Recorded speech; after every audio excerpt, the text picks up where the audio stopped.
Peace, love, and prosperity to all of humanity on planet Earth. I am Abdul Smith Bey of Alodia Morris page. Hi, y'all. What it means is free Moorish estates before Georgia. So today we were supposed to follow up with the principles of political science. But due to some events that took place in Morocco this past week, I felt compelled to address the WRC yet again. So we've already just uploaded the fourth video, the final video, which is the final read. We went through the convention itself and talked about the WRC.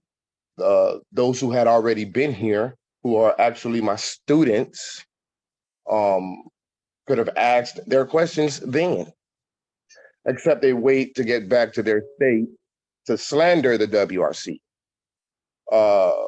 Men need to learn to be men. That's the only way we're going to lead this movement correctly. The women don't have problems with being women. Why do we have men who have problems with being men? Anyway, could you please repeat what you said about the Torah for the record on the call? I yield. Islam's brother. So for those who are familiarized with the Torah and or the Bible, there is a narrative in relation to a group of people called Israelites, in which they were in Egypt. And Moses, whom was supposed to be the prophet, spent the first 40 years within the palace of the Egyptian, learning their ways. He then spent the next 40 years, and I'm saying this 40 because the number is significant. He spent the next 40 years in the wilderness learning of himself. And then he spent 40 years redeeming his people, setting them free from the bondage of slavery, which we are in right now, to the promised land. However, after the exodus of the process of their freedom, while they were in the wilderness, most of the Israelites who were so fixed and hardwired in the principle of their slave master wanted to go back in slavery. And despite seeing the salvation of the Most High, or Allah, or God, or whatever acronym you want to call it, they were still so fixed in going back into the bondage that no matter what they saw, it wasn't sufficient. And so they had to wander for 40 years in the wilderness, to which the older folks, our older generation, die out, leaving then the newer generation to enter into the promised land. And thus, most of our Moorish kinfolk today are in the same predicament, in which they will not see the salvation of the Most High working in their favor right now, and thus will want to remain in the comfort zone of the Union Society Corporation because of the benefit and privileges. And thus we cannot exhaust all our energy on them trying to save them. We have to move forward, and hopefully they will see the light and join as we go along. If not, we have to leave them to their own fate. Islam. Gratitude, Brother Nasik. And that's our focus. And what you just explained is exactly what the Moors are reliving in today's time. We have been wandering in the desert for the past 40 years plus, actually, running in circles, running in the same place, marching and praying, vandalizing, organizing as organizations and temples and churches and mosques and all these types of things, but never forward progress, none of which lends itself to forward progress, because we were operating as a lost people, the lost tribes of Israel or the lost tribes of Shabazz. Why are we lost? Because we have no idea who we are as a people. And this is where international law and statehood. If you study international law, if you study the Moorish treaties, not American, European treaties, your treaties, the Moorish treaties, it tells you who you are. And it tells you who they are. Point blank period. It's simple. But the one word that we've never heard being attributed to us as a people is Moroccan. We've heard everything else. We've heard, obviously, Negro, Black, Colored, African American, Hebrew Israelite, Pan-African, every other identity, Indian, Cherokee, right, et cetera, but we've never came to the knowledge or understanding or even put a word Moroccan, unless it relates to the Pale Arab across the Atlantic Ocean. Martin Luther King, in his speech, "I Have a Dream," uh, he made a statement that went over all of our heads, all millions of so-called Black people that went over their heads. The quote is, "The Negro is languishing in the corners of American society where he finds himself exiled on his own homeland." That go over our heads because we didn't know who we are or who we were, right? Let me, let me, I got a quick treat for you all. I should share the screen. Let me show y'all something. Last night, I came across something that was very fascinating. And I saved this for the last part of this discussion, but I figured I'll go through it now, just real quick, and then we'll go back to it. Check this out. If I just type in the word Moroccan in Google, and then I'll go to image, look at what I see. You see what we see? A bunch of Arabs from across the water, right? Just scrolling. Then I came across this. Y'all see what I'm talking about here. So this is a painting. What does that painting say? Moroccan man. Now, don't he look like your uncle? What's up with these paintings? I'm not finished. Then you continue scrolling. Look at this. Look at this. Profile of a Moroccan man. The Darqawi holy man of Marrakesh. Okay, I understand.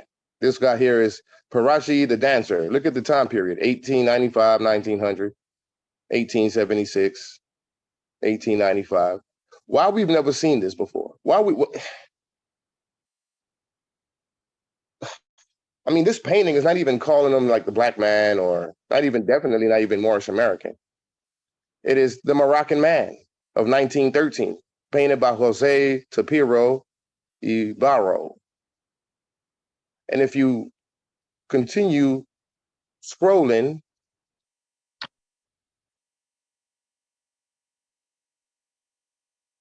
you'll see similar stuff. Spanish Moroccan people. Now, if we were to click on, and I'll be getting into the lesson, but let me just touch this real quick. Let's say we click on this. Then it takes you down another rabbit hole. What does that say? Moroccan woman in Moroccan white. woman in white. Now, don't she look like your auntie?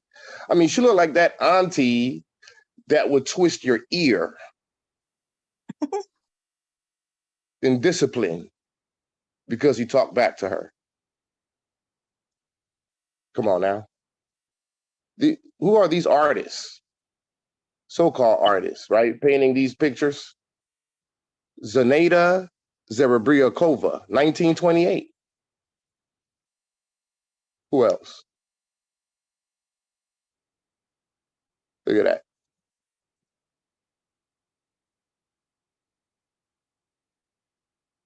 Look at that. That look like my sister. Moroccan woman wearing a pink dress, 1932. So somebody knows that we're a Moroccan. So why are they showing? So why, when I do a basic Google search, they show me these types of people, right? Over here on the left. Like, that's all you see. That's all you see. And then the food, look at this. Look at this guy over here. Look at this guy over here. This dude look Puerto Rican or something. Like, why no dark people?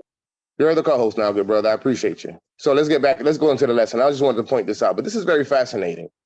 Has anyone ever seen these portraits?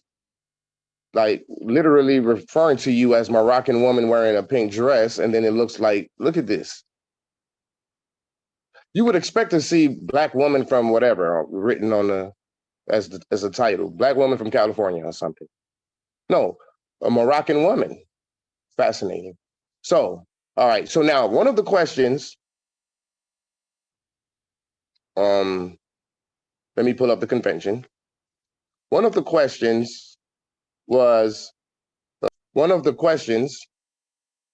well, what gives them the authority, right? What gives them the full powers? What gives them, how come they can say that Unami Buffalo Nation can be excommunicated and how they decide upon that and so on and so forth, right? What makes us the competent authority of Morocco? What gives us the authority to govern Morocco? Okay, you see this here? So Moore's got to understand law, politics, right? Government. Moors don't know government. Moors know UCCs. Moors know USC codes. Moors know US Constitution. Moors have mastered municipal law. All those laws that I mentioned do not belong to the Moors. That's your colonist laws, like J. Bay have asked in the previous classes. Where is your body of laws? When have you written any form of legislation? Do you have a legislative act somewhere that you can show for the record that states a specific law that the colonist is breaking? You can't point to their laws and say you're breaking the law against my rights, because you're invoking, again, their law as a protected citizen. You have to be able to point towards your laws. And these are the things that you'll be learning as you go through this journey of establishing your states, continuing your studies in the AMPAG study sessions, put in your 100 hours, come to the Monday classes with Jay Bay, ask direct questions. Legislation, the art of writing legislation will be taught to you, which is quite simple. You're gonna get a glimpse of it right now. And I've got something highlighted for you because I'm gonna give you a glimpse of that right now. So what is this called? This is called a constitutional procedure. Similar to what? Let's go to the Treaty of Madrid. Right of protection in Morocco. I hope I can highlight this. Oh, excellent. I certainly can. So let's highlight this, because what I'm highlighting here is exactly what I highlighted in the other document. That's called the constitutional procedures of your state, which gives you, let's scroll down a little bit to the preamble, right before they go into the articles. Show you something.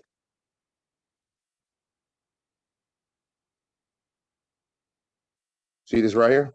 What I just highlighted? There's a very important statement that you would find in every treaty. Can somebody please read that for me? The entire statement, starting with who? Anybody? Who, in virtue of their full powers, recognized as being in good and due form, have agreed upon the following articles. Islam. Well, then the question for you all, I guess you guys may be wondering, the new people, is who? Who is who? Okay. Who is, let's go down to the signature page. I'm trying to show you all something here as it relates to politics. We haven't been learning politics. We've been learning rubbish. These are all the signatory powers. On behalf of the United States is Lucius Fairchild with his seal, right? On behalf of Germany is Solms. On behalf of Austria-Hungary is Ludolf. On behalf of Belgium is Anspach. On behalf of Spain is Canovas del Castillo. On behalf of France, and these people are like Juarez. These people are what you call ambassadors, plenipotentiaries, ministers of foreign affairs, representing their state. That's a state representative as a competent authority of the state, and will give him the competency and the authority is the fact that he was appointed by the head of state. He's not self-appointed. Lucius Fairchild didn't just say, oh, I'm a plenipotentiary, and he's just running around whatever neighborhood that he lives in or whatever community he's from, just saying that. No, he was appointed. He was hired by the head of state of that particular state. In this case, is the United States. For the United Kingdom is Sackville West. For Italy, Greppi. For Morocco is Mohammed Vargas. For Netherlands is Helderweijer. For Portugal is Casar Ribeiro. For Sweden and Norway, it's Ackerman. All these are signatory powers that fall under the authority of Morocco. Right? They were summoned to this convention by Morocco to sign this agreement. And each state sent their plenipotentiaries, ambassadors, ministers of foreign affairs on behalf of the state to sign onto the treaty, which gives them, this treaty gave them further rights as it relates to commerce in Morocco, which included colonialism, by the way. So all of these people and all of these states, which is 11 plus Morocco, which is 12, makes 12, is who is found in full force. There's good, there's in good and due form, or full powers, I should say. Who, in virtue of their full powers, they're recognized as being in good, which is recognized as being in good and due form. So how do you gain full powers that's recognized as being in good and due form? How do you do that? Well, this is one of the processes. But the first step, before you can even get into this process, is you must enact a constitution that sets up your three branches of government: your legislative branch, your executive branch, your judicial branch. And that's what establishes the constitutional process, because that process starts with the legislative branch and it ends with the executive branch. So the legislative branch ratified as a bill of public law to become law for the state. And then the head of state turns around and ratifies it so that it becomes then law for the state. That's the legislative branch and the executive branch working together in tandem. The judicial branch is who interprets and enforces the law. So their job is to determine if the actions of the head of state or the legislative branch are in harmony with the Constitution. Unless they're breaching the Constitution, only then can the judge say anything. Otherwise, the judge is mute. He remains neutral. He or she remains neutral until there's a violation of the Constitution. So this is that Trinity, that holy Trinity, if you will. Yeah, because Legislative. I stink and my kids are dirty. Somebody please mute. Legislative, executive, and judicial branch.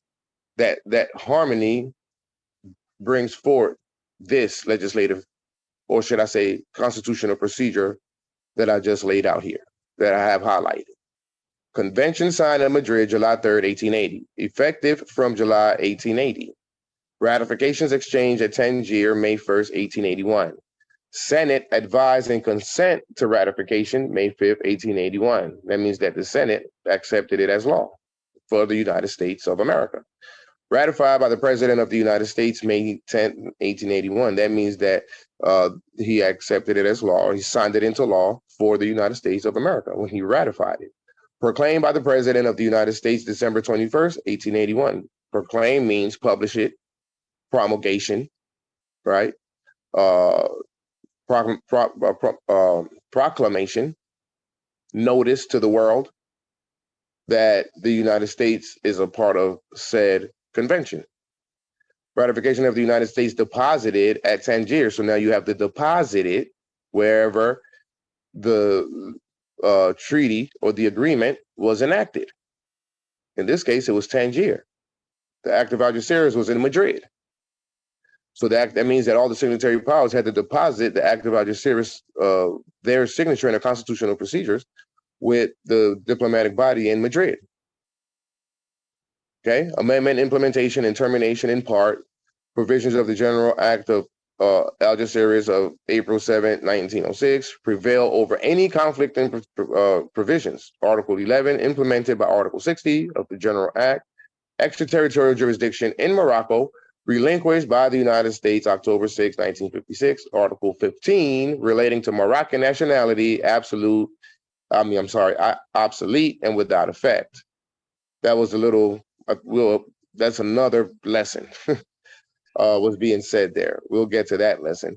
As regards to Article 15 being obsolete and without effect, it's not true, and we can talk about that maybe later on. If someone remembers this particular point in the Q&A session, you guys can raise that, and we can go into that explanation and understanding. So this is the constitutional procedures. Now you've seen what I read. All right, now let's go back to this right here. Done at Elodio Morris Palladium, Ante, Colorado, January 3rd, 2023. Ratification advised by the Sayaraha and the House of Dalil Aziz of Elodio Morris Palladium, Ante, Georgia on April 1st, 2023. So the Sayaraha and the House of Dalil Aziz represent who? This right here. Senate advice and consent to ratification May 5th, 1881. That's our Senate. That's our House of Representatives. It's the House of Dalil Aziz, which is the matriarchal council of matriarchs who do nothing but write law. And then the executive branch, along with the judicial branch, enforce the law through the consul general and the chief judge of consular court. Ratified by the Wazir of Elodio Morris Palladium, Monte, Georgia on April 1st, 2023. My ratification made it law in our state. Same as ratified by the President of the United States, May 10, 1881. You see, I am going to leave the Europeans here long enough to teach you government. Isn't that what Prophet Noble Ali said? Yeah. Islam. Okay, I thought Islam. Yeah, exactly. I thought so. So when were we going to start studying them? Well, we're doing it now. And we're mirror imaging them. What they do, we do. Oh, this is how it's done? Okay, we'll do it ourselves. They've been teaching us, they've been giving us the answer to the test the whole time. We just weren't paying attention. We didn't know where to look. And why is it important to learn from them? Because they learned from us. So essentially, what are we doing? Reclaiming the knowledge that we gave them in the first place. They are our reference points to get back to our knowledge of self. They're the reference point. Follow along with what they're doing. We already know that they learn government from us. Okay, well then let's learn government. Let's relearn our government by learning from them what we had already taught them at one point. Ratification of Elodio Morris Palladium, Monte, Georgia, deposited with the Secretary General of the United Nations. Let's highlight that in a different color. Why am I highlighting that in a different color? Because that action, the depository, is what gives us the full power and authority in Morocco, Moors. It's not just by our verbal decree. It's not us just saying, oh, we got all the authority in Morocco. It's not me self-appointing myself to the office of chairman. I was voted into this office by all the other wazirs. I just jumped on my on that whatchamacallit. Okay, my love. I Okay. didn't know it was Oh, Lord.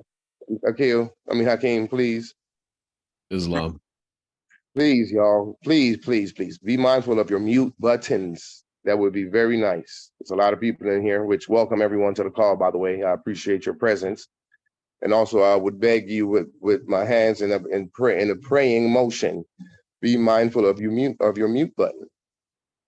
It throws off the class. So where was I? I lost my train of thought. So the depository is what gives us full powers as found in good and due form. Now, what is the purpose? What happens? What's the purpose of this? Where we get this from? To deposit it with the United Nations, right? Where do we get that from? What's the reference point for that? Okay, let me show you all the reference point. Oh Lord, when I have too many things open, my computer starts acting funny. I'm trying to pull up the charter.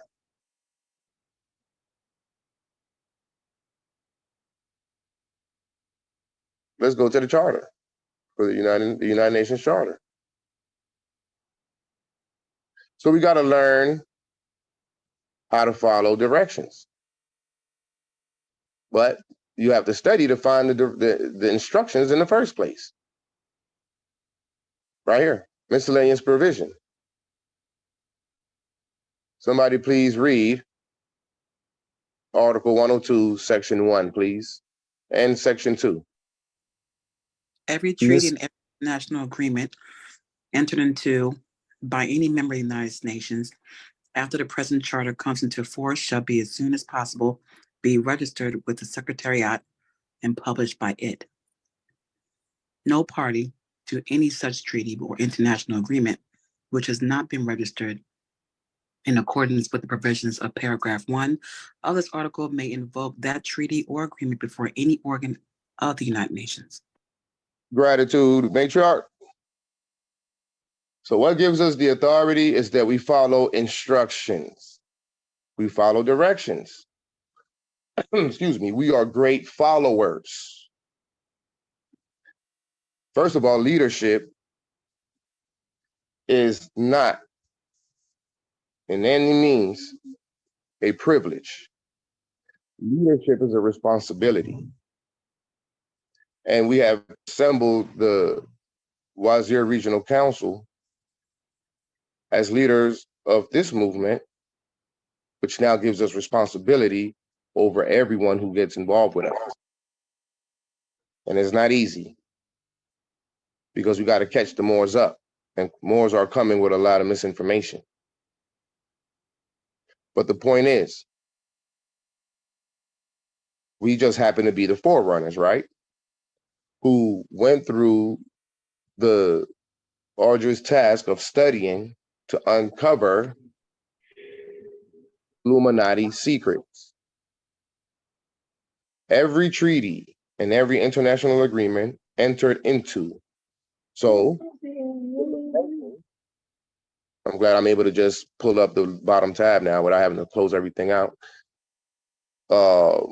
This is where we follow in those directions. I lost my train of thought, what I was saying. I'll get it back. Every treaty, oh, that's what I was saying, that this here, that's what I was saying. This is an international agreement. Why? Because all of our up until the birth of the WRC, all of our states were independent states. We're all independent from one another. As of the enactment and the establishment of the WRC and the acceptance of states into the WRC, every state that's part of the WRC become now interdependent states. And the fact that we are states, each one of these Moroccan states, their borderline, their uti posidatus jurisdiction is international, or is considered international, or are considered international borders, because these states are all international states. So AMPAG, excuse me, AMPAG, New Mecca. Well, let me say it in its proper order. AMPAG, New Mecca, AMPAG, Meru State Republic. Well, let me be more specific. I'm sorry. Allodium Morspiradium Ante Colorado. Allodium Mors Paradium of New Mecca, which is Ante, Oregon. Allodium Mors Paradium Ante, Georgia, which is reclaiming Georgia. Maru State Republic, reclaiming Indiana. Dimti, I've always struggled with their name because it's in Latin. The whole thing is in Latin. Prius, Texas, and Texas have reclaimed Texas. And Allodium Moroccan Paradium Ante, Michigan, who have taken over Michigan, right? They have taken over Michigan. So these are all international states. Correct? And so states, 4 states were the negotiating states. That would be AMPAG, New Mecca, and Maru State Republic. Right? Making it to where we have each wazir has the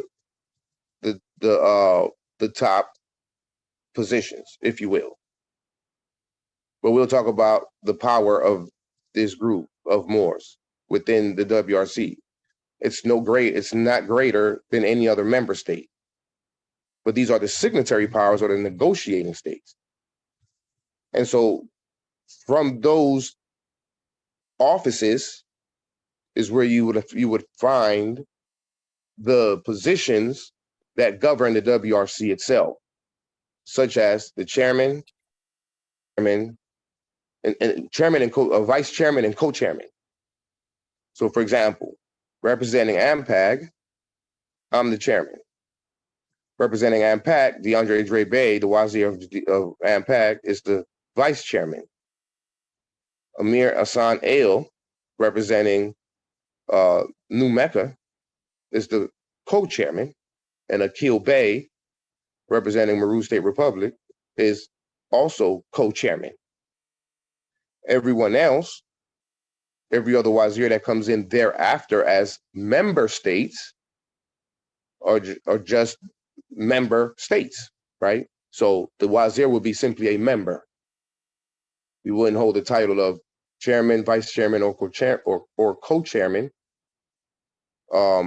because he's not a signatory power. However, those offices are elected offices, which means that after the term limits, any wazir has the opportunity to be the chairman, vice chairman, co-chairman. However, their state will still remain in the status of a member state, and the original 4 states will remain in the status of negotiating state, but the wazir that represent whichever state has the opportunity to become the chairman, co-chairman, and vice chairman, if you all understand what I'm saying. I kind of went away from the point that I was making here, but I kind of wanted, we're talking about authority. And I've heard things such as, oh, Abdul on a power trip, he got too much power, this kind of thing. And so I want to clarify the extent of the power of each wazir and how and from where it's being derived. That's my attempt here with what I was just saying. Okay. Now, in terms of the authority of the WRC being able to excommunicate Unami Buffalo Nation, for example, for their rogue activity, we got another message. I think it was a text message or an email from yet another injured party that Unami Buffalo Nation has victimized. So what do you guys propose? That the WRC accept the rogue activity of Moors? Or are we here to rein in the order? Are we here to establish law, Moroccan law? Are we here as an organized dual society? Of course we are. And so therefore, Moors of that character don't have a place in the WRC. We are here to uphold standards. We are here as noble men and noble women to uphold standards in the empire of Morocco. And any of this package selling crap has no place in Morocco. And all these people will be dealt with in due time under our authority. And how do we establish our authority? By following the instructions.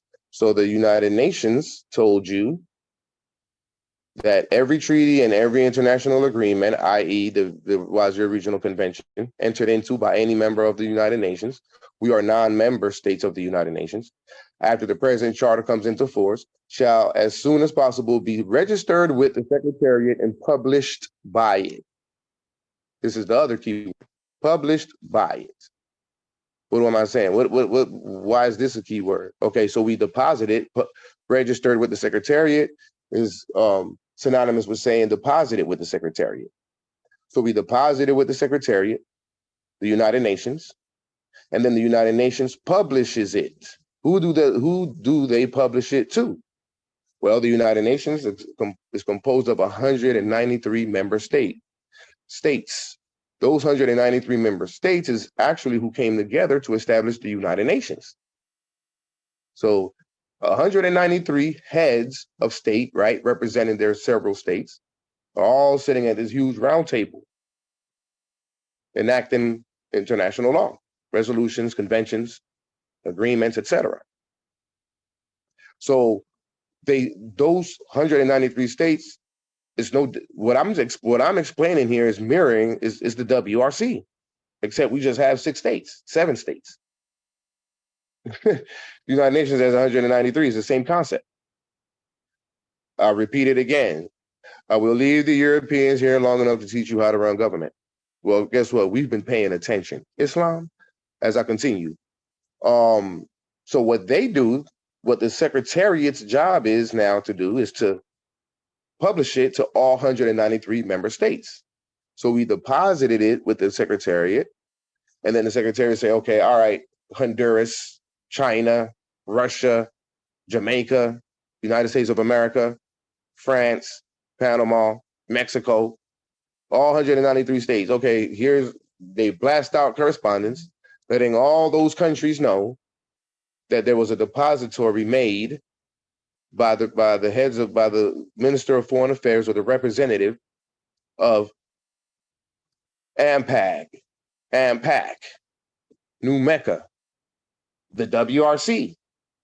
So all those 193 states are aware of all these constitutions and the WRC because it was deposited with the United Nations Secretariat, and then the Secretariat turned around and published it to all 193 states, putting all of them on notice on our behalf. And guess what state is part of the 193 states? The United States of America, or the United States International Organization. Oh, but we didn't stop there, because we turned around and promulgated it by notifying the President of the United States. And currently we're working on completing the correspondence to notify every single governor, all 50 governors of all 50 these charter colony states. That's what they are, charter colonies. That's what gave us that tedious administrative process that we had to undertake, thanks to the assistance of the executive director, Nova Eluel, is why we have the full powers and the authority that's found in good and due form. Because otherwise, number 2, what does it say? No party to any such treaty or international agreement which has not been registered in accordance with the provisions of paragraph 1 of this article may invoke that treaty or agreement before any organ of the United Nations. You see, if we don't do paragraph 1, we can't invoke it according to paragraph 2.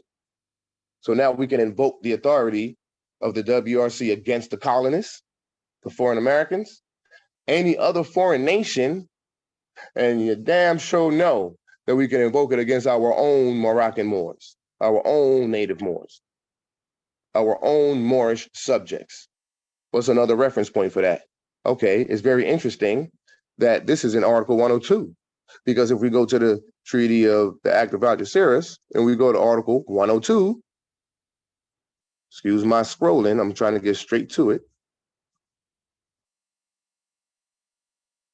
If we go to Article 102, we'll see something very interesting here. Okay, Article 102. Somebody please read Article 102. Every confiscation, fine, or penalty must be imposed on foreigners by consular jurisdiction and on Moorish subjects by a Sharifian jurisdiction. Islam. Islam. So who are the foreigners and who are the Moorish subjects? The parties must be known in every contract. Well, the foreigners are any of the signatory powers here in Morocco, i.e. the United States of America, or the Americans, the French, the Germans, the British, brutish, whether you're a Moor or a Albayan, you're still a foreigner. That's why we use the term Moroccan Moor to differentiate from the British Moors. We're not British. We're Moroccan, period. Sharifian jurisdiction. You got consular jurisdiction and Sharifian jurisdiction, the Sharifian Empire. Sharifian jurisdiction is nothing more than saying, yet again, consular court. The Moxen, the Moroccan authorities, that's the Sharifian jurisdiction. AMPAG has established its own Sharifian jurisdiction, and so has all the other several states. So what that's saying is that we have authority over foreign Americans and anyone else that's foreign to Morocco, as well as the native Moors, because the native Moors are considered Moorish subjects. Want to see how? Want to see how? Want to see why? Well, let's talk about it. This is the expatriation legislation from the United States, Secretary of the House of Representatives, Citizenship of the United States, Expatriation and Protections Abroad. So you don't want to read the bylaws to identify exactly what we're about, but instead you want to just speak based on your feelings and emotions and beliefs. This is what's wrong with our people. We don't want to study. We don't want to read. We just want to talk. We want to make things our verbal decree. I'm a Moorish national. Okay, can you prove it though? Can you prove that you're a Moroccan national, Moorish national, a free white person's? Can you prove any of that? You can't prove it based on a definition. Or look at what the Black's Law Dictionary said, which, by the way, that has nothing to do with us. We're not free white persons. We're simply Moroccan. The free white persons are those Moors of Europe. The Portuguese, British, those are the free white persons. That's their status. We are the landlords. We are the landlords. I think I would rather that title, that status. All of them, all the free white persons are under our authority, and they all got to pay taxes. So if there's any questions about the WRC, I'm here.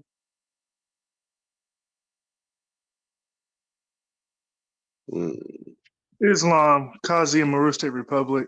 I do got a Islam. question about the WRC. Have y'all received any correspondence other than Ukraine and the Kong Pong about starting a state government? Good question. No, I have 459. No, we haven't received any correspondence from those territories.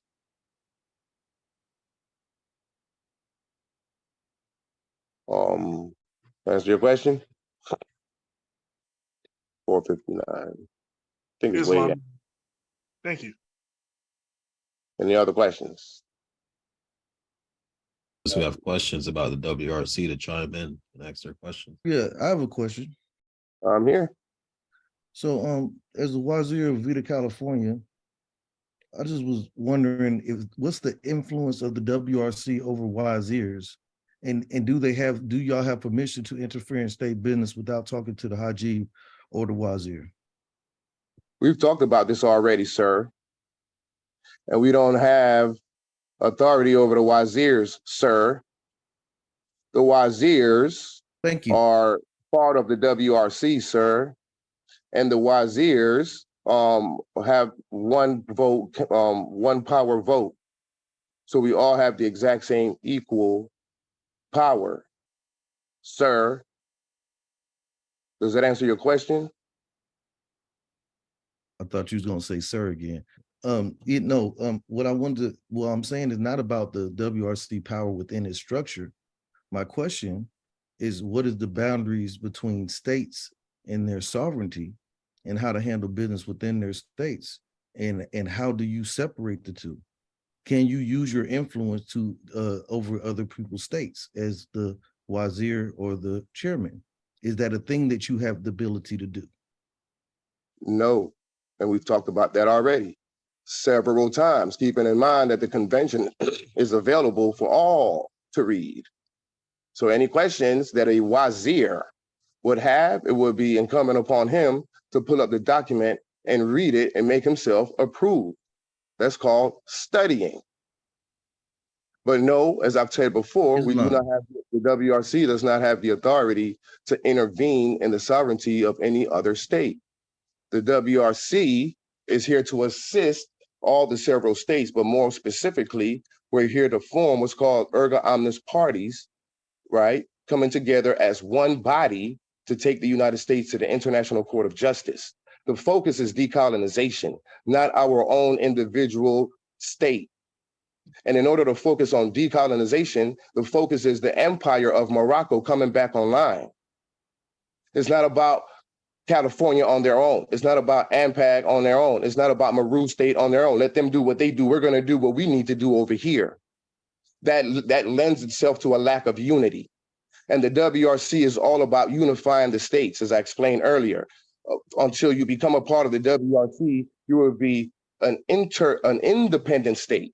We're all independent states. When we become part of the WRC, we become interdependent states, meaning that although we're independent from one another, we're still in unison with one another. No different than the European Union. All those several states of Europe have come together under a regional organization called the European Union.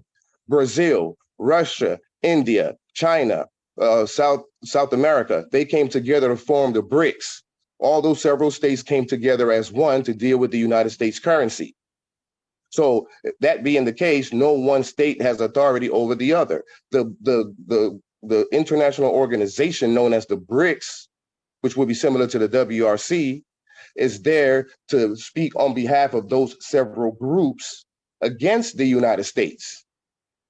When the United States, when Ukraine took the United States, Russia to the International Court of Justice, 40-something odd states joined Ukraine under what's called erga omnes parties through a document called a Declaration of Intervention on behalf of Ukraine to go against Russia. So in other words, Ukraine took Russia to the court, but then 40-something odd countries camelbacked that case on behalf of Ukraine against Russia. These are the reference points as to where and why the WRC got started. It has nothing to do with imposing their will against any other state. Now, what we are doing, to add to that, the WRC has taken authority of that non-self-governing territory. I finally found the point that I was trying to get to. I'm glad I did, but let's hold off of that. Let's get to the WRC. Let's get back to the WRC. Go ahead, brother. Quick point of interest, Wazir. In regards to Wazir Sheikh's point, another thing to keep in mind is that for onboarding states and for those who are planning on forming states, is that the first thing would be to do is to gather people, right? Now, of course, you haven't sent in documentations needed to officially establish yourself as a state. So to officially move like a state and to have, let's just say, impeach somebody or to resign, those powers haven't been granted. Appointing, those powers haven't been granted yet.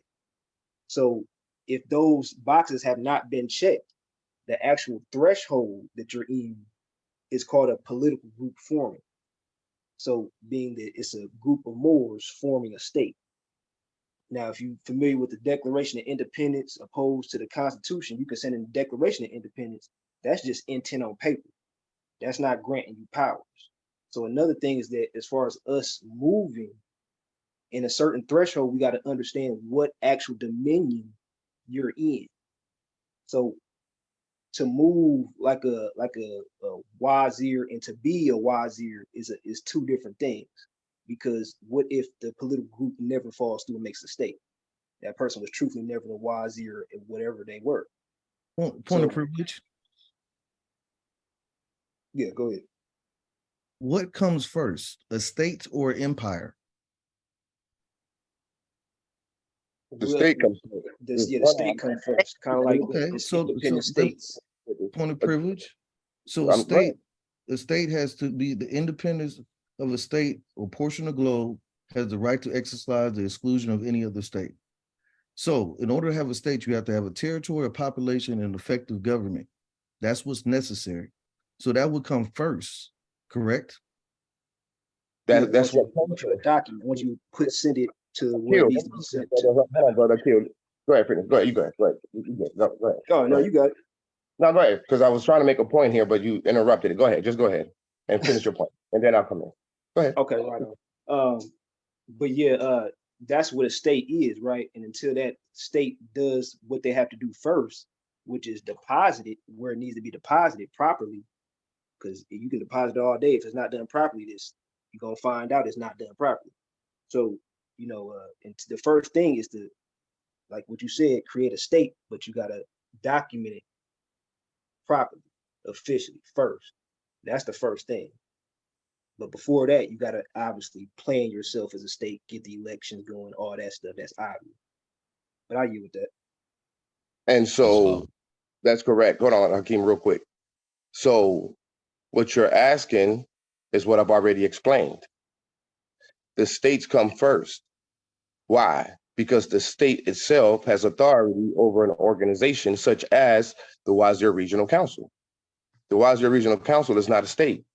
It is an organization that was formed, established, and enacted by the several states.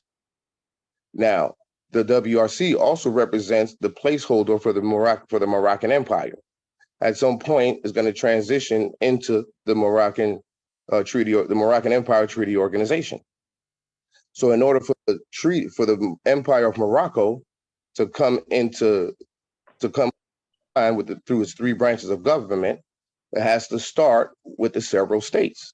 So the several states come together and then they unite under one treaty organization called the United States of Morocco. No different than how the 13 colonies became 50 colonies and then it became the United States. I hope I answered that question. Go ahead, brother Hakeem. No, I was just gonna add to what the brother was just mentioning regarding inauguration. I was just going to emphasize it has to be public inauguration. Yes, it does have to be a public inauguration. So look at the power of the Wazir. Look at the great power of the Wazir. Each Wazir are voting, Article 18. Each Wazir of the council shall have one vote. That includes the chairman. Nobody ain't got two votes. Everyone only has one vote. So if I say, and I'm the chairman, because everybody think I got all this power. I don't. I'm just a spokesperson for the WRC. But my power is still limited to one vote. So if I say let's go to war with China, all other wazirs of that round table have an opportunity to vote yay or nay, for or against it. If it's 2/3 vote going against it, then I'm mute. I got to go with the majority. That's what you call an organized rule society. And any wazir sitting at the round table, I'll say it again, any state that becomes a part of the WRC it's the Wazir Regional Council. So the wazir has a place at the chair, at the round table, to discuss matters on behalf of their state. If there's an issue within their state, you bring it to the WRC, like, man, I need some assistance here. This is what's going on. The United States is infringing upon my rights. What can we do? And we sit down and we deliberate solutions based on peaceful mediation, arbitration, adjudication, settlements of dispute between whether it be our several states or against the United States or any other foreign power. It is an umbrella of protection for our several states. If our state is on its own, then you're kind of like on an island by yourself with no protections coming from several states that would come to your aid to come to your behalf. You quoted the Montevideo Convention. In Article 3, it talks about recognition. It is important for a state government, especially a Moorish state government, to be recognized by other Moorish state governments. Because if the several Moroccan state governments does not recognize another Moroccan state government, then that state government that's on an island on its own will then lack full powers that's found in good and due form. So Moors can do whatever they want with their state. Moors can think that they can overthink it. Moors can come to the WRC, get the knowledge, and then go off and do whatever it is that they want to do, and not respect and honor the authority of the WRC and the wisdom of the WRC and the fact that the WRC has been studying long before that Moor, and go do whatever it is that you want to do. However, the WRC is going in a specific direction, and that direction is decolonization, and that will be with or without any individual Moors state, including Unami Buffalo Nation. I want to continue on with the read before we go into the next point of interest. I was pointing out the constitutional process, but then we also were talking about what is it that made us stateless in the first place. And it took me a minute to find it, and I finally found it. And by the time I found it, I lost my point of interest, or the point that I was trying to make. Hakeem, do you recall the point that I was trying to make for me looking for this for the expatriation document? Not off the top of my head right now. I got sidetracked. It's all good. We were talking about Moorish subject. We were discussing Article 102. We were talking about how the Moorish, the Sharifian authorities or Sharifian jurisdiction can invoke Article 102 on foreigners and Moorish subjects. And so what I was aiming to do is identify who are the Moorish subjects, right? To show everyone who the Moorish subjects are, if we didn't already know, if we hadn't already been through this document. I've went through this document several times in several classes, and I don't mind going over it again, especially now that we have some new people online. So this is the expatriation document coming from the House of Representatives, in which Mr. Hoffman Phillip was the charge d'affaires, or the plenipotentiary on behalf of the United States at the American legation in Morocco, the diplomatic body. The diplomatic body in Morocco represents what's today the United Nations, where several states congregate in that at the diplomatic body, let's say, right? So the Sultan has authority and control over all of these several states. So he centralizes operation with the diplomatic body to where all those several states that he has authority over would have a seat at the diplomatic body to represent each one of those individual states. So the United States of America had the American legation, which would be considered the American embassy, if you will, at the diplomatic body. This is also what proves that we're not Americans. The Americans had their own legation. They were at our diplomatic body. And so Mr. Phillip, the charge d'affaires, was reporting to the Secretary of State, Mr. Root, from the American legation in Tangier in August 3rd, 1906. He was reporting matters dealing with the Moorish subjects, i.e. Black people, Negroes, coloreds, African Americans, Moorish Americans. And this is what he said. Somebody please read this document here, starting with Sir. Sir, there are strictly speaking no Moroccan laws relating to citizenship of Moorish subjects in Morocco. The fundamental laws of this non-Christian country are based entirely upon the Islamic code, no part of which treats of the subject of citizenship. Continue. There are, however, numerous treaties and conventions between the various Christian countries and the Moorish Empire, by means of which There are, however, numerous treaties and conventions between the various Christian countries. I just showed you all the signatory powers of the Treaty of Madrid. What were they? Who were they? Austria, Hungary, Russia, etc. Right? So they have treaties with numerous treaties and conventions with the Moorish Empire, the Moroccan Empire. And this is two Albayans talking to each other. Two Albayans talking to each other about us. And they're being sneaky with it. The language tells you about it. I'll point it out when she gets to it. Continue, sister. By means of which citizenship in this country is defined. But as I understand from the above acknowledged instructions, that it is not the desire of the department to call for a report upon such lines. I will therefore confine these remarks to general conditions existing, which may possibly be of some use in connection with the information desired. Right there. So you see, he said, as I understand from the above acknowledged instructions, that it is not the desire of the department to call for a report upon such lines. I will therefore confine, that's the key word, these remarks to general conditions existing. In other words, this is public law. So they're trying to keep this information quiet. So I'll confine my remarks to just general conditions existing so that we don't really let the cat out the bag, if y'all understand what I'm saying. Continue, sister. Number one. 1.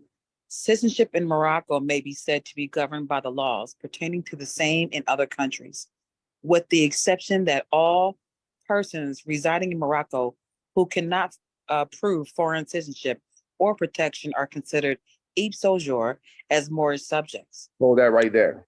Okay. So now let's come back over here.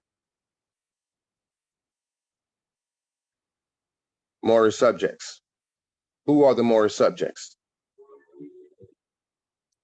Well, citizenship in Morocco may be said to be governed by the laws pertaining to the same in other countries, with the exception that all persons residing in Morocco who cannot prove foreign citizenship.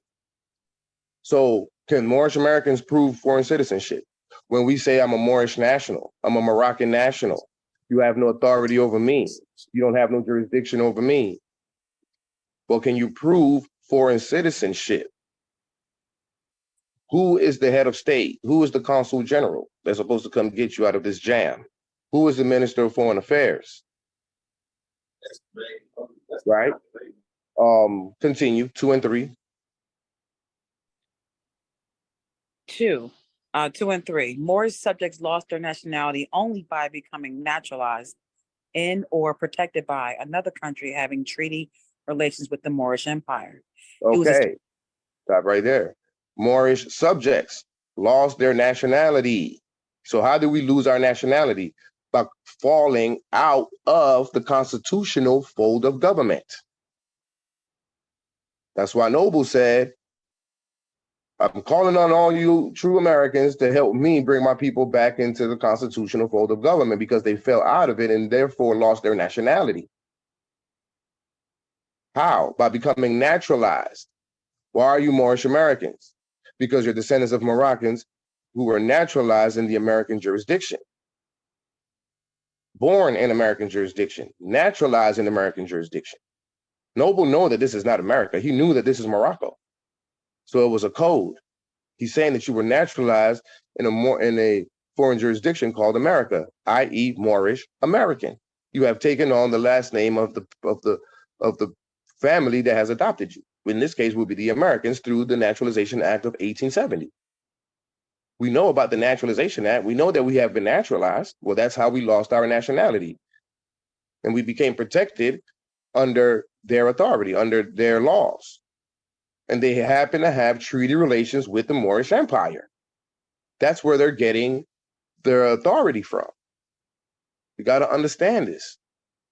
And all of these Moroccan state governments that have been coming online have adhered to what we're about to read next.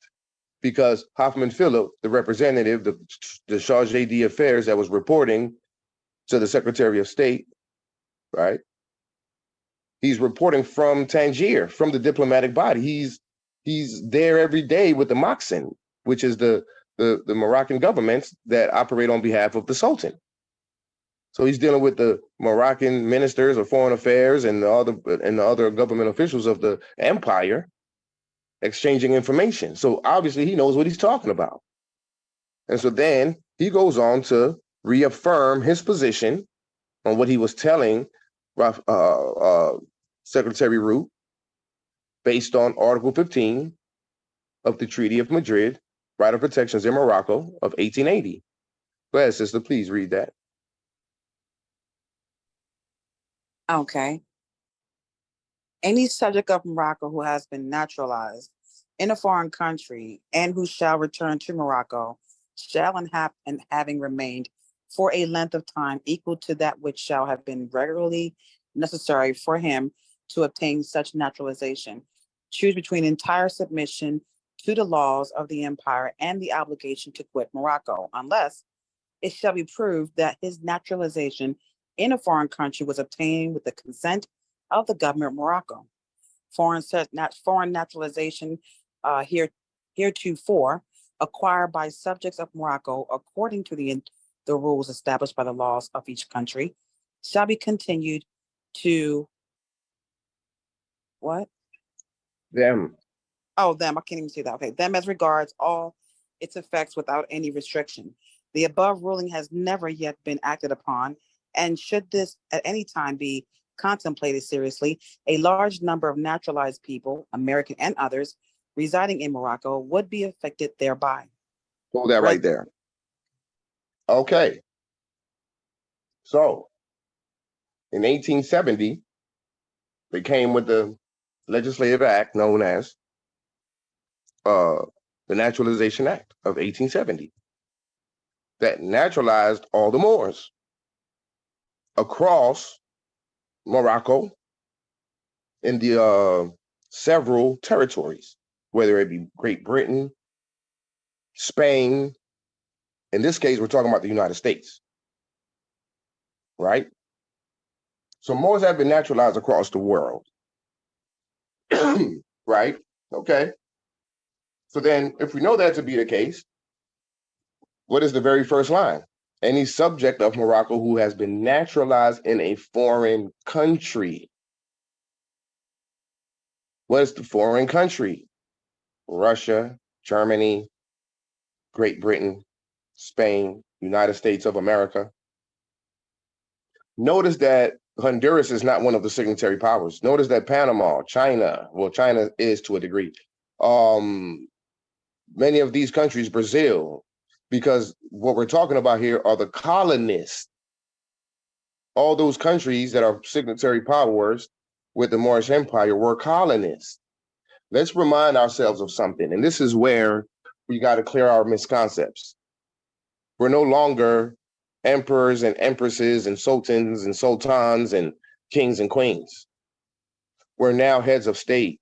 We're now wazirs or prime ministers and ministers of foreign affairs and right sayarahas and qazis, 3 branches of government. Why is that? Well, it's no longer the ancient monarchy. Whereas if I'm the sultan, you'll never get to be the sultan because my son gonna be the sultan and his son gonna be the sultan and down the line. Nepotism. Whereas today, is based in the republic form of government. We the people, by the people. Why am I saying all this stuff? It's because we the people may not necessarily have been in agreement with the Sultan. You see, we didn't necessarily agree to the Treaty of Peace and Friendship, the Treaty of Madrid, the Act of Algeciras. That was above our pay grade. You don't have a voice in a monarchy. The Sultan decides what goes and what doesn't go. Right? You don't have a voice. So no matter how much you march and prayed against the foreign Americans coming over here, it didn't matter because he saw them as an asset. So he brought them here to do commerce, to generate revenues and taxes and income for the empire. So it was a business move to recognize them. So in that, we ended up subjugated through the Naturalization Act. So we were supposed to return back to Morocco. We were supposed to petition consular court whenever there was a dispute between a foreigner and a Moroccan. Dred Scott case, that's why he was found as a plaintiff in error, because he was petitioning the wrong court. He was petitioning the Supreme Court. He was supposed to petition consular court. So they got smart and they naturalized us into being Americans. And therefore, any subject of Morocco who has been naturalized in a foreign country and who shall return to Morocco shall, after having remained for a length of time equal to that which shall have been regularly necessary for him to obtain such naturalization.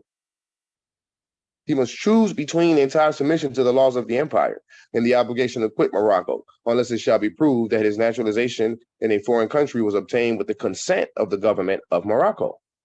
So we were supposed to return back home to the Moroccan Empire. Well, as of 1956, the Moroccan Empire has gone into a shallow grave. There is no competent authority operating the empire. He became the king and established the Kingdom of Morocco and took the flag and the nationality with him and left the empire with the people who are acquiesced and dead in the eyes of law, because we came out of the constitutional fold of government and lost our nationality. That being the case, there is no Morocco to return to. So the only other option now for us is to establish the states and reestablish Morocco. So like the brother mentioned earlier, do states come first? Yes. The states got to come first. We got to take back all 50 territories, and not necessarily all 50 of them before enacting the Constitution for the empire. But ultimately, obviously, we have to cover the entire map, right? Reclaim every single last one of those trust territories to then bring back the Empire of Morocco, which will be the ultimate authority in the empire. And just the same way the United States has authority over California, well, the Empire of Morocco would have authority over Vita Californiae. And the empire is coming anyway, regardless on whether a group of Moors decide to be a part of the WRC or not. The empire is coming because the WRC will continue marching forward towards decolonization. So ultimately, the ball is in y'all's courts as to what y'all want to do. But wisdom serves, excuse me, to become one instead of being divided, which serves colonialism and its manifestations in all of its forms. And that mindset is coming from our own people, which will be viewed as obstructionists. So ultimately, the wise thing to do is this: lead, follow, or get the hell out the way. So like Hoffman Phillips said, the above ruling has never yet been enacted upon. And should this at any time be contemplated seriously, as we are right now, we're not just contemplating this, We're actually doing it. Like Yoda said, don't try. What he said? Don't try, do or don't do. We ain't trying to do this. We are doing it. And we're going to continue going. This train is catching steam. And we're going to trample over any obstructionists that gets in the way. Islam. So I have a question. No, I'm still talking. Okay, So follow. everyone do yourselves a favor and stay out of the way, or follow or lead. But to be a good leader, you got to be a good follower. The above ruling has never yet been acted upon, and should this at any time be contemplated seriously, a large number of naturalized people, American and others residing in Morocco, would be affected thereby.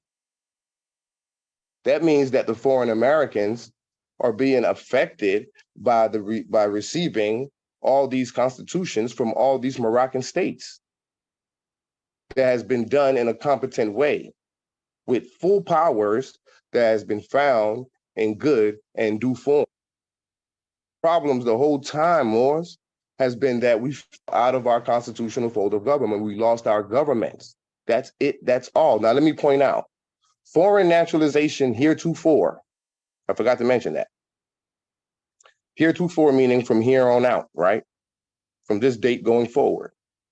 Foreign naturalization heretofore acquired by subjects of Morocco. So anymore, who has acquired the naturalization, right, according to the rules established by the laws of that country or each country, i.e. the United States, shall continue to them as regards all its effects without any restrictions.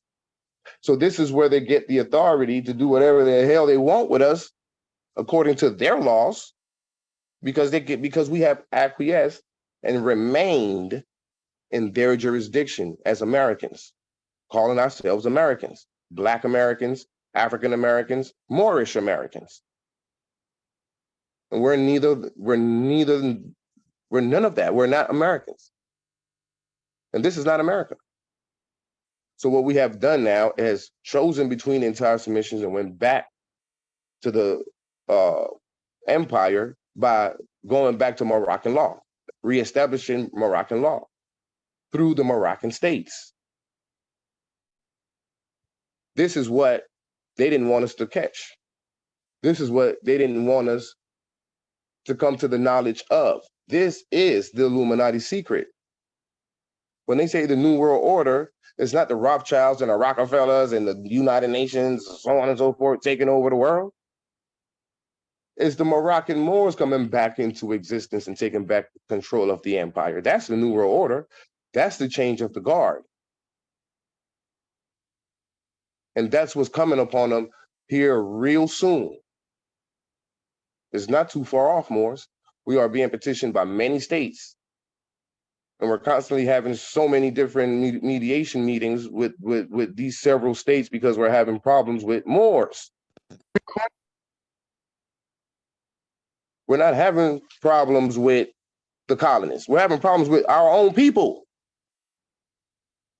who keeps getting in the way, who keeps coming with this rogue mentality from the old paradigm of package selling and etc. Let's get back to the convention. I yield the floor for any questions on somebody who's trying to say something while I was speaking. Yeah, I do have a few points I want to touch on, but I'll let Brother Sheikh speak and probably get into those later on. Islam. So my question will be, so when we say, I want to define the difference between the United States and Morocco, which would be independent states coming together in the empire, and the empire having authority over the states. Is there the separation? Is there, because I want to make sure the definitions are correct for everyone listening. Could you please rephrase your question? I'm not sure I understand what you're saying. Okay, so when you say empire, that's one body. And in the empire, there's a ruler and there's no say-so on what can be done if it's under an empire. But we were forming, correct me if I'm incorrect, correct me if I'm wrong, we're forming the United States of Morocco, right? Which would mean the states that have the ability to govern themselves come together and work with the other states within the Moroccan territory. Is that correct? That's correct. So when I say Moroccan Empire, I didn't mean it from the monarch perspective. So the head of state wouldn't be a sultan. It would be still a wazir or prime minister with a term limit, which allows any other Moroccan to become the prime minister or president. The structure will always be for the people, by the people, a republic. So just like states have different laws and states have their own autonomy, and that must be protected in order for them to be sovereign, that has to be part of the equation. That's what it is. You are, well, I said it, I mean, I'll say it again. You are an independent state with your own sovereignty. You make your own laws. You do you. Each state do what they see fit for their state. You all have your right to self-determination. But now, additionally, you have the option to petition the empire, right? Is there a time limit on that? I just want to make sure, is there like a deadline is it an open invitation when we're ready, or does it have to happen like today? I'm just want to be clear. It's to your it's up to you. It's up to you. You have the right to self-determination. There isn't a policy written or ideas about, oh, you have to petition us within a certain time period. You petition us to become a part of the WRC whenever you're ready to petition us to become part of the WRC. You have the right to self-determination. So anything that happens with the WRC in any other state has to come with a petition. So if a state has a problem with something going on within their state or the WRC or another state, you have to petition the WRC. The WRC doesn't have the authority to come knocking on people's doors like, yo, what y'all doing? May I ask a question? Who has the authority to petition the WRC within the state? The head of state, anyone within the state. So anyone in the state could petition the WRC, but it's called the WRC, correct? Well, it depends on good question. From the regard that it depends on your status. Are you a political group forming? Are you a non-member state, or are you a member state? If you're a political group forming, then anyone can petition. But if it's a member state that has full powers that's found in good and due form, then the petition should come from the head of state or the Minister of Foreign Affairs. One more question. So when does the political group has its sovereignty as a state? Because there has to be a line between a political group and it being respected in its own sovereignty, meaning the ability to self-determine, correct? So right here. This answers your question right here. Do me a favor, read this right here, sir. Can you read that for me, please? No problem. Every treaty and every international agreement entered into any member body of the United Nations after they present the charter comes into force shall, as soon as possible, be registered with the Secretariat and published by it. Okay, I have a question about that. No, I'm not. Let me, and we're not going to stay here forever. I got to continue with the class. You can always call me. You can always call me and petition my assistance at any other time. But real quick, every international agreement, the Constitution that's being enacted by by each state, is an international agreement. So in order for you to have full powers as found in good and due form, your state has to deposit the Constitution in accordance to your constitutional procedures. These are the principles and the processes that Moors don't understand, that we share with Moors for free. Knowledge is free at the WRC. And so I'll let you go, Hakeem, give me 1 second. And so when is it that you guys will gain your full powers as found in good and due form? Is when you deposit your Constitution. But the Constitution hasn't been deposited because we keep tap dancing and backtracking after we had already signed it once before. If we signed the agreement, we move with the agreement. But we signed the agreement and then we want to backtrack and backpedal and hold up the state. See, that's the difference. Who are we speaking of, sir? I'm confused. I'm speaking, sir, please. I'm speaking. And then Hakeem has the floor after this. So either we're gonna have paralysis of analysis and backtrack and tap dance and double talk and wear 2 different masks, or we're gonna move on with the business of establishing these states. and go forward with the depository of our Constitution so that we can move forward, especially if the body as a whole is seeking such action. One person should not hold up the state. That's when you become now an obstructionist. And as I've already said before, either the Moors got to learn to do this: lead, follow, or get the hell out the way. Go ahead, Brother Akeem. I yield. Islam, gratitude. And you really hit the nail on the head with that, because I was gonna essentially make that point, but in less eloquent words. Because essentially Moors really have to learn to check the boxes. You cannot enter the realm of statehood by skipping boxes. Okay, so for example, I posted something recently regarding promulgation of a constitution. If your constitution is not promulgated, if nobody knows about it, Jay Bay mentioned this in a recent study session as well. I believe it was 112. If you don't tell people about it, how can you enforce it? If you don't promulgate it, you're skipping a box. You're not checking it. Right. And so if you don't make it public law, it's essentially just private law. Right? Right. So it has no force and effect outside of what you got going on. It's kind of like the how would you say, the MSTA Constitution or the CMBA Constitution. You know, these are all just private stuff. So if you're trying to get into statehood, you have to follow the instructions. There's no ifs, ands, or buts. You know, and that's just one of the steps. There's plenty of other steps before you can get to that autonomy, before you can get to that sovereignty. Right? No doubt. But another, a few points I wanted to make, but I'm gonna try to make it short. Regarding any form of constitutional violations, right?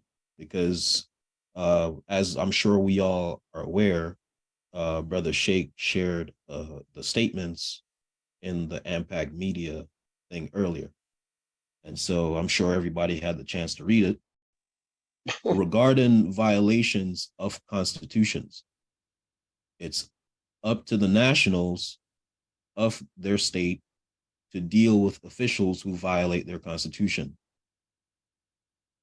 Right?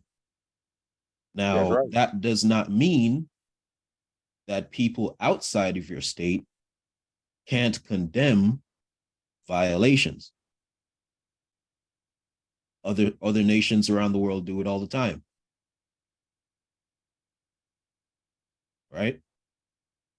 So, and this is something that I ran into when AMPAC was going through their trials with their former wazir, when he was acting up and being belligerent. Like, he was coming with the whole don't interfere and you can't have undue influence and this, that, and the third. And it's like, well, first of all, I'm not an official. I'm not interfering. I'm just observing what's going on and I'm expressing my thoughts on it. You can't stop a national of another nation of condemning your actions. Right. You know, it's like me slapping somebody upside their head and a neighbor come out and say, "Hey, stop doing that." And I'm like, "No interfering." Like, right. Clearly I'm violating somebody, you know. But a lot of Moors have that mentality of who gonna stop me. Right. Exactly. And this is why it's absolutely necessary to reign in order. There's a lot of Moors running around with that mentality. Mm-hmm. And we gotta shield our states coming in from that. Islam. Identify it from the get-go and have mechanisms in place to deal with it, which is generally your constitution. And if your constitution say XYZ, then the officials of that state have to go by XYZ. No ifs, ands, or buts. Islam. So if my constitution requires me to do something, I have to do it, or else I'm violating the constitution. And my nationals have the responsibility to get me out that office. That's right. But there's a few other things I wanted to say, but I'm kind of getting heated, so I'm gonna relieve myself. I yield the floor. Islam. No worries. What we've been dealing with, what we have been dealing with since day one, or what we refer to as covert narcissists. And the beautiful thing about these types of people is that they eventually expose themselves. Hint, hint. Now let me get to this preamble. Sister, can you please read this preamble? I yield.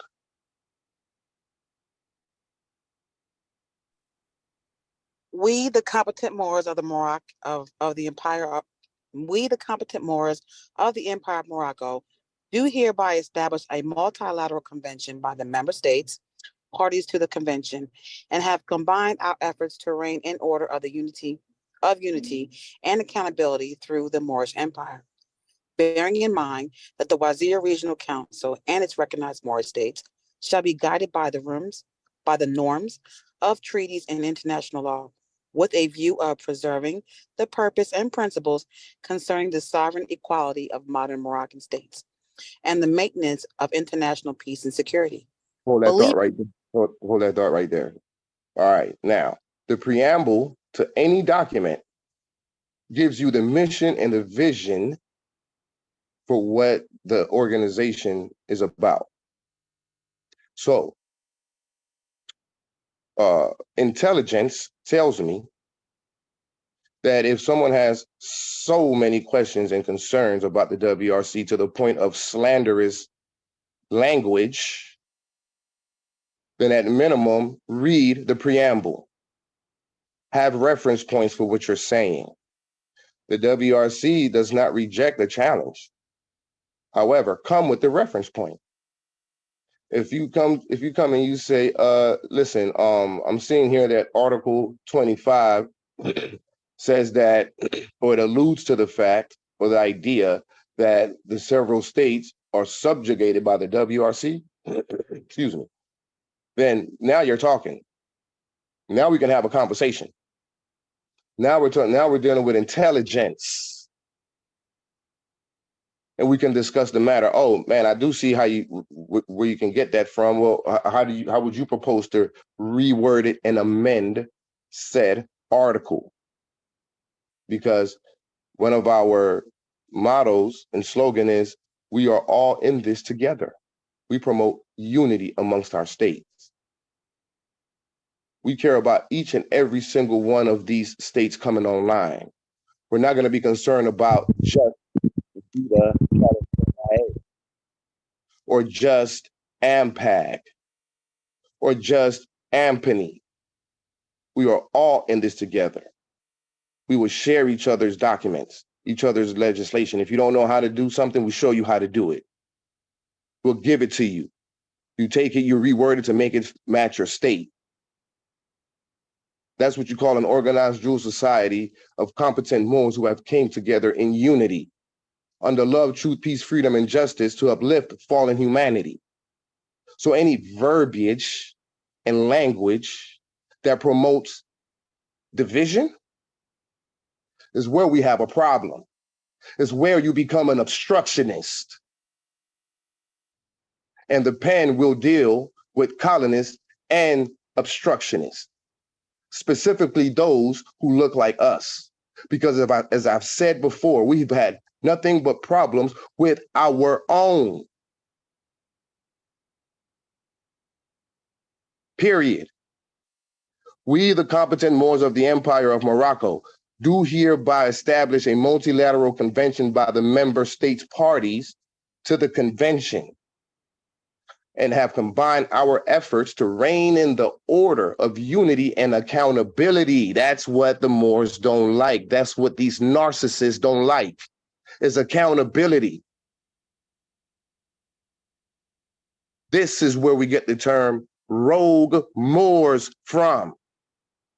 Taliban Moors, outlaws who want to do whatever they want to do. You have no jurisdiction over me. You have no authority over me, and no one has authority over me. I'm a Moroccan, I'm a Moorish, American national, whatever. Come on. That's who needs to be kept at bay. So as the narrative is that, oh, the chairman is an a-hole and he, right?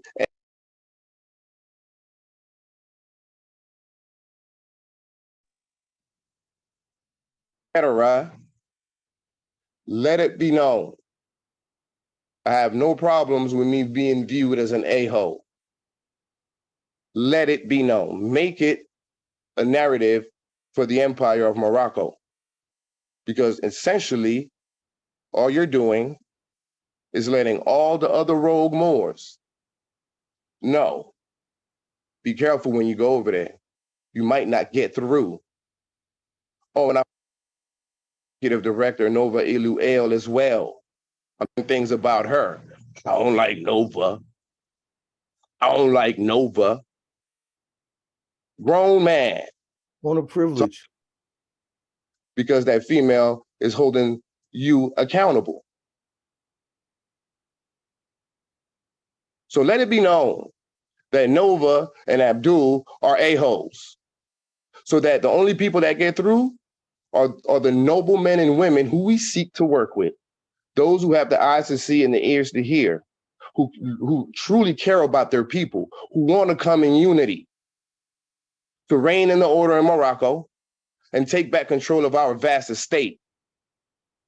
Anyone else outside of that, y'all are to be dealt with on a different level, such as Unami Buffalo Nation. Islam, as I continue, bearing in mind that the Wazir Regional Council and its recognized, that's the key word, we got to be recognized amongst each other. So when AMPAG send you a recognition letter, you turn around and send a recognition letter back to AMPAG. And so on and so forth. We recognize each other. We don't seek recognition from the foreign powers. We don't seek recognition from the foreign Americans. We establish the recognition amongst ourselves as the fallen Moors in the Maghreb, who's now rising back up. Bearing in mind that the Wazir Regional Council and its recognized member states shall be guided by the norms of treaties and international law. This is what we're guided by. The preemptory norms of international law is just cogence, which deals with human rights and state rights. We cannot violate those two. Therefore, we cannot infringe upon the rights of another Moroccan state. Study, study, study. And maybe you'll be able to answer your own questions with a view to preserving the purpose and principles concerning the sovereign equality of modern Moroccan states and the maintenance of international peace and security. So involving ourselves in other Moroccan states' business is a detriment to international peace and security, and therefore is not part of our bylaws. Our bylaws, the convention, identifies each and every recognized member state as having their own sovereignty and independence. Continue, sister, believing.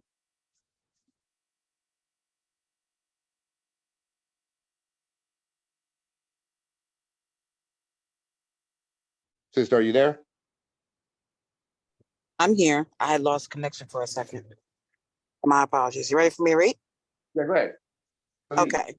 Believing that the regional council reforms on friendly diplomatic intercourse, privileges, and immunities shall contribute to the development of consular relations between all Moorish states and between foreign dependent states of the United States of America and Morocco. irrespective of their differing constitutional and social systems, realizing the purpose Go ahead. Sorry. the purpose of such diplomatic intercourse, privileges and immunities is not to benefit individuals, but to ensure the efficient performance of the functions of diplomatic relations and consular relations by respecting the principles of Moroccan law and binding on native Moroccans and privileged Americans. Well, right Ex- there, realizing that the purpose of such diplomatic intercourse, privileges, and immunities is not to benefit individuals. It's not to benefit individuals. What's the purpose in it?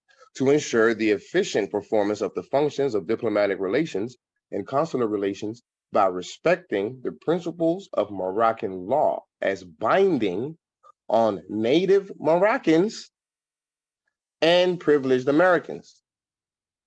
So Moroccan law is binding upon Moors, Black people, Negroes, Moorish Americans. So whether you're part of the WRC, whether you want to go on about your business, whatever it is that you want to do, you're going to be faced with having to deal with Moroccan law. Continue, sister. Acknowledging that the Constitution for the United States of Morocco has yet to be concluded and enacted for the purpose of establishing a central government to represent the Moroccan Empire. Therefore, the WRC Council and the WRC Office of the Secretariat shall assist the member states until the Constitution of the United States of Morocco is convened into session. You see that right there? Anyone who has questions, all you have to do is at minimum read the preamble.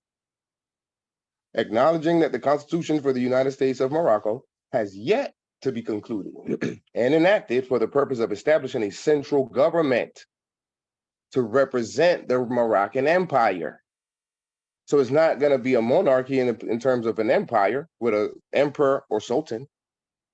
It's the central government that represents the empire, but in its current structure of 3 branches of government. Therefore, the WRC Council and the WRC Office of the Secretariat shall assist the member states until the Constitution of the United States of Morocco is convened into session. It says assist the member states. It doesn't say encroach upon the member states. It doesn't say intervene with the operations of the member states. It says assist. Excuse me, assist. It says assist. But you wouldn't know that if you don't read the document. Continue, sister.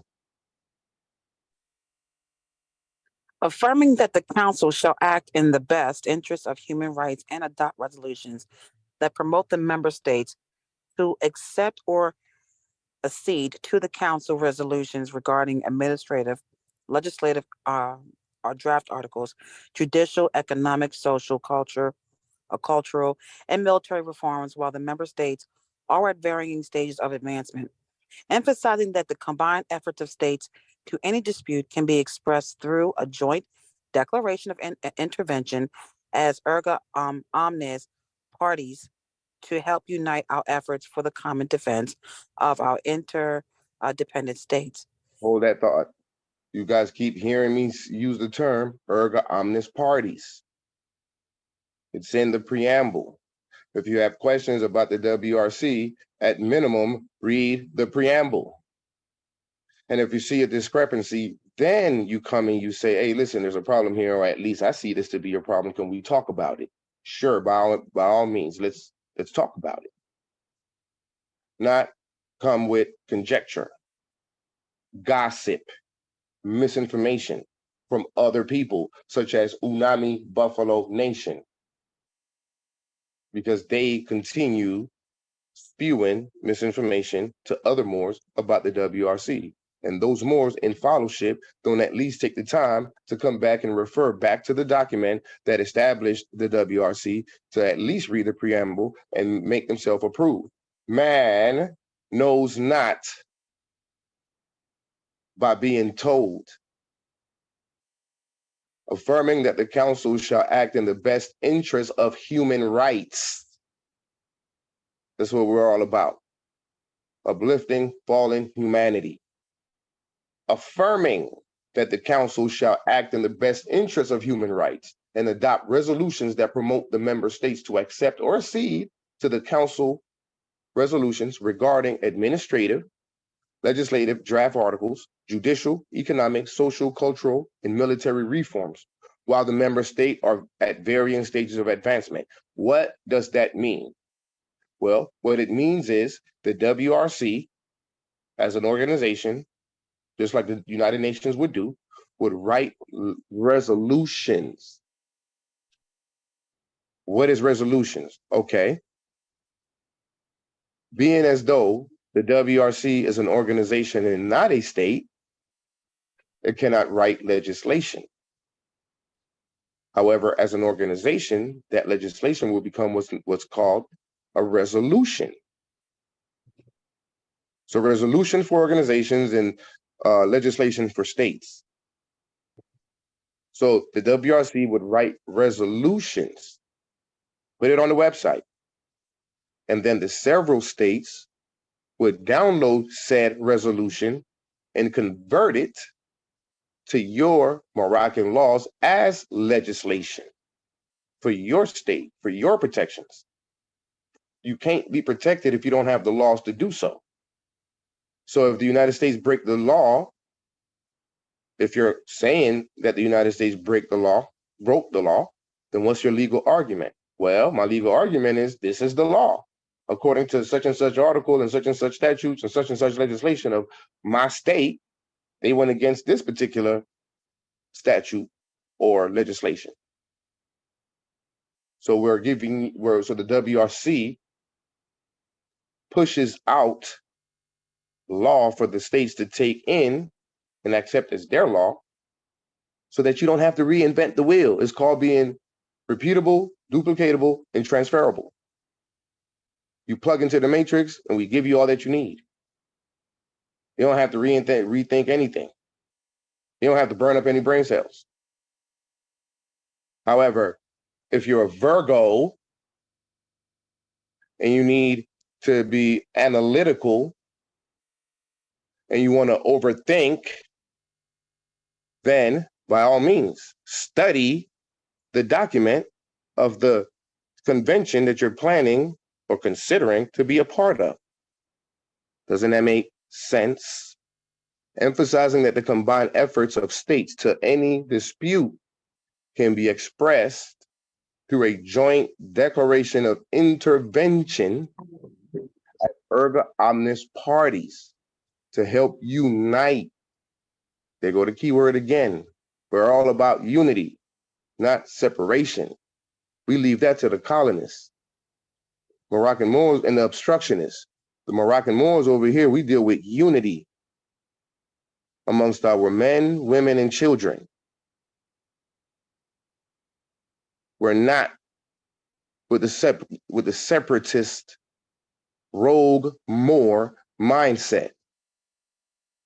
Let that be understood. Let that idea sink into your psyche and your spirit as erga omnes party to unite our efforts for the common defense of our interdependent states. The common defense of our interdependent states. So we're going to unite as erga omnes parties, right, in the common defense of our interdependent states. You become erga omnes parties when you become when your states go from being independent to now interdependent under an organization such as the Wazir Regional Council. That's what that particular paragraph is saying. Continue, sister.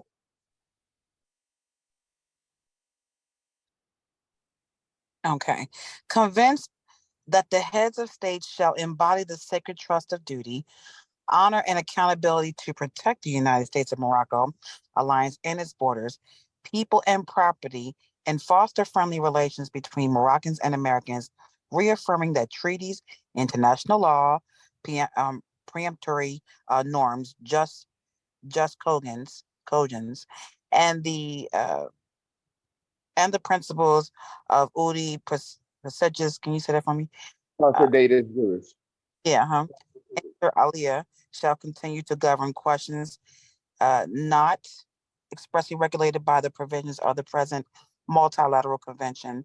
Solemnly, the respective Wazir al-Rais of the recognized Moorish governments have assembled in the state of Allodium Moorish, Pradium Ante, Colorado, have exhibited their full powers and found to be in good and due form, and have agreed to the present multilateral convention in the Empire of Morocco, and do hereby establish a United States of Morocco alliance to be known as the Wazir Regional Council, also known as the WRC. Thank you for the excellent read. Convinced that the heads of states, plural, that's all the member states. This is all about all the wazirs, not about me. It's not about me. It's about all of us. So that being the case, then perhaps you should take your focus off of me and whatever power you perceive me to have. It goes to all the wazirs with one vote.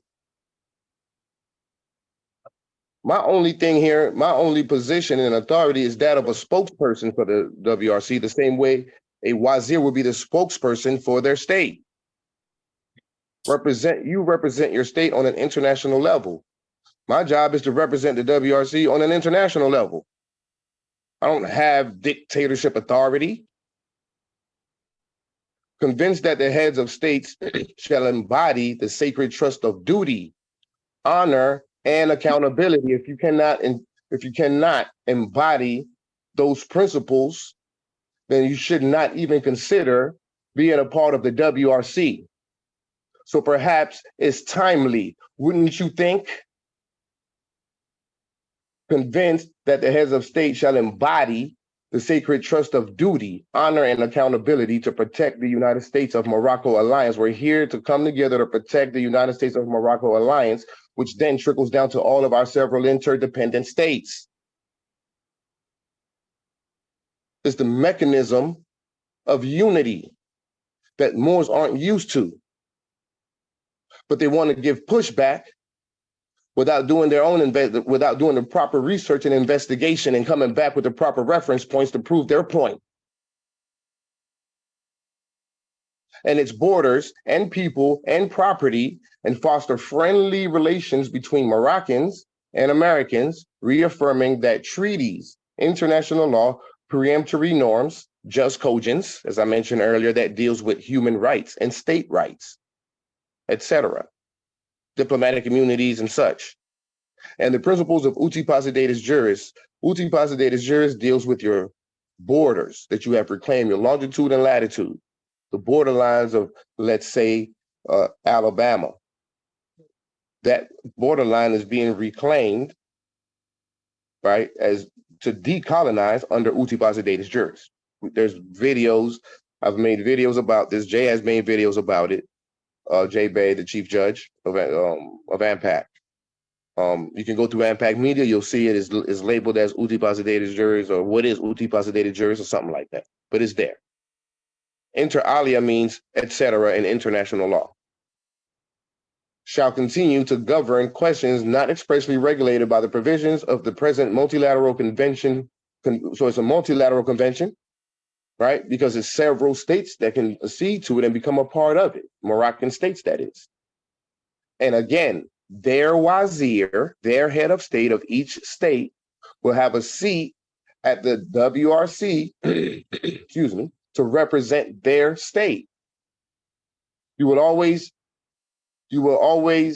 seek counsel from the state for whatever concerns that the members of the state, the government officials, and the people have, and you bring it to the WRC. You represent your state at the table at the WRC. So that means that if the WRC seeks to interfere with another state, you have a voice at the table to say, no, we should not do that.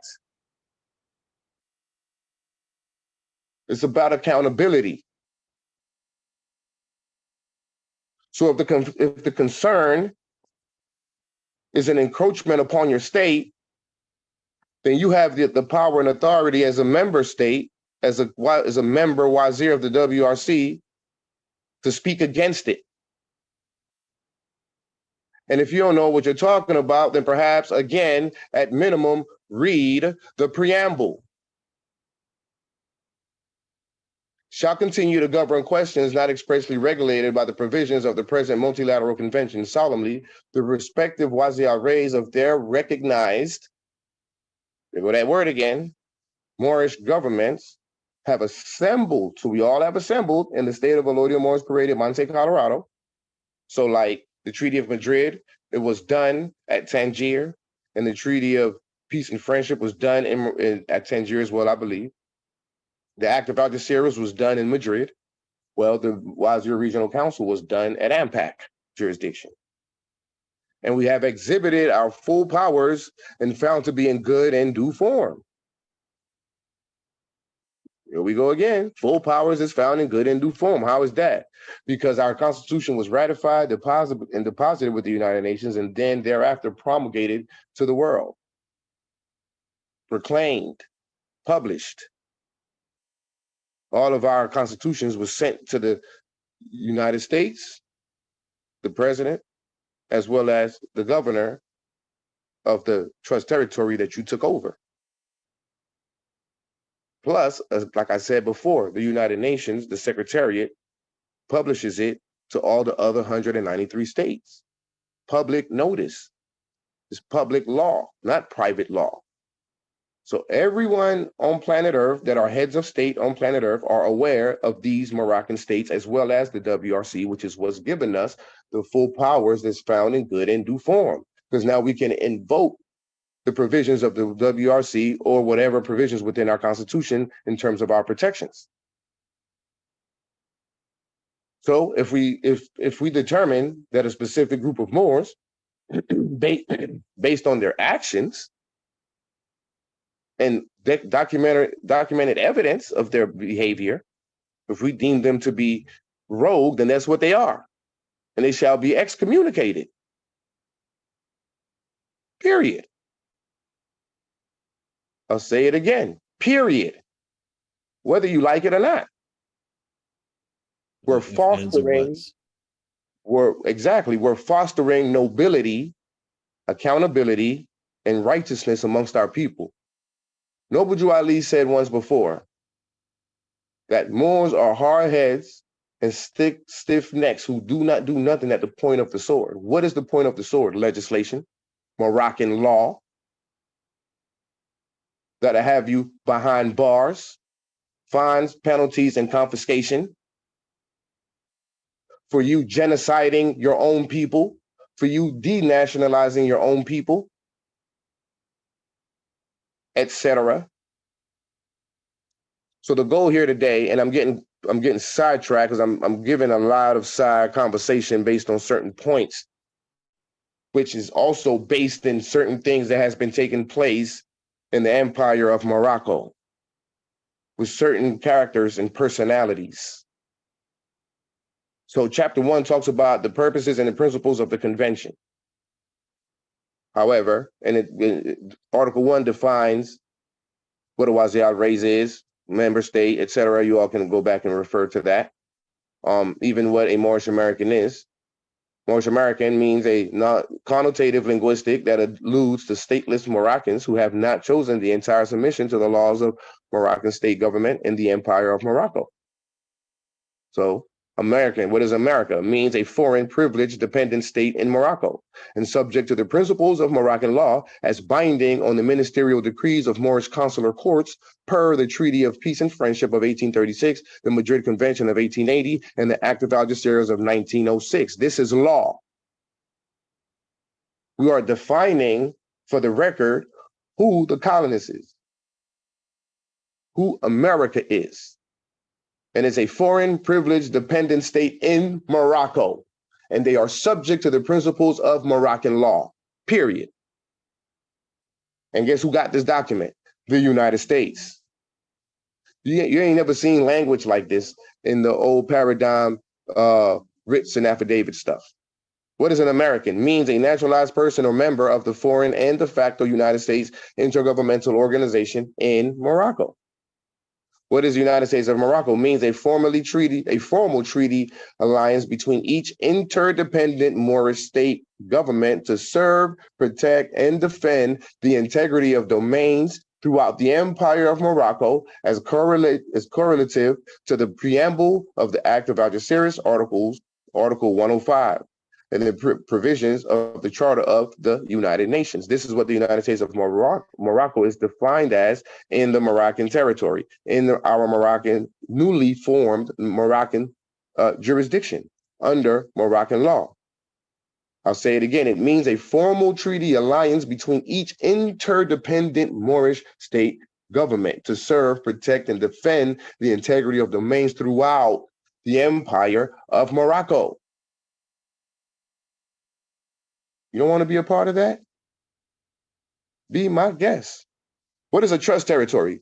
Means any territory under the limited jurisdiction of the United States or under the trustee council of the present convention until a Moorish constitution has been ratified, deposited, and promulgated in accordance with international law and the preemptory norms of uti possidetis juris. What does that mean? It means that we have authority of the trust territory that's yet to come back into self-governance on behalf of the Moors, blocking the Europeans, the colonists.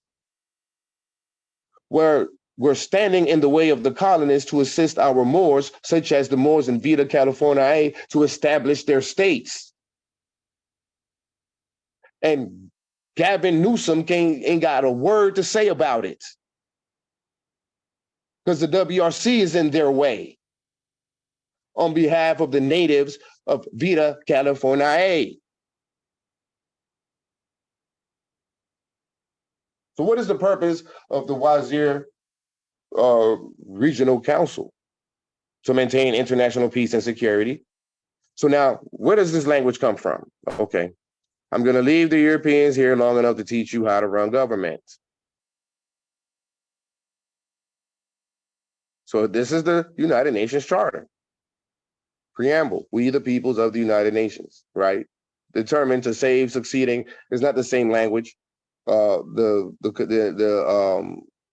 preamble came from other international documents, but the brunt of it came from the charter, especially the several different articles, such as purposes and principles. Article 1, the purpose of the United Nations are. Sister, could you go ahead and read paragraph 1, please? Sure. To maintain international peace and security, and to that end, to take effective collective measures for the prevention and removal of threats to the peace, and for the suppression of acts of aggression or other breaches of peace, and to bring about by peaceful means and in conformity with the principles of justice and international law, adjustment and settlement of international disputes or situations which might lead to a breach of the peace. To develop friendly relations among nations based on respect for the principle of equal rights and self-determination of peoples, and to take other appropriate measures to strengthen universal peace, to achieve international cooperation in solving international problems of an economic, social, cultural, or humanitarian character, and in promoting and encouraging respect for human rights and for fundamental freedoms for all without distinction as to race, sex, language, or religion, and to be a center for harmonizing the actions of nations in the attainment of these common ends. Okay, so the language comes from that. Does that sound evil? Does that sound demonic? Does that sound dictator-ish like? Does that sound cultish? Okay, appreciate that answer. Now let's come over here. Read the purpose of the Wazir Regional Council. Keep in mind, real quick, hold on, before you continue. Keep in mind that what you're right now, if you pay attention in real time, you're learning how to write Moroccan law for your state. It's called converting what's already out there into language that's suitable to your state.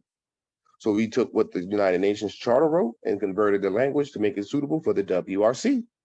Go ahead, sister. To maintain international, is that where I'm at? Okay.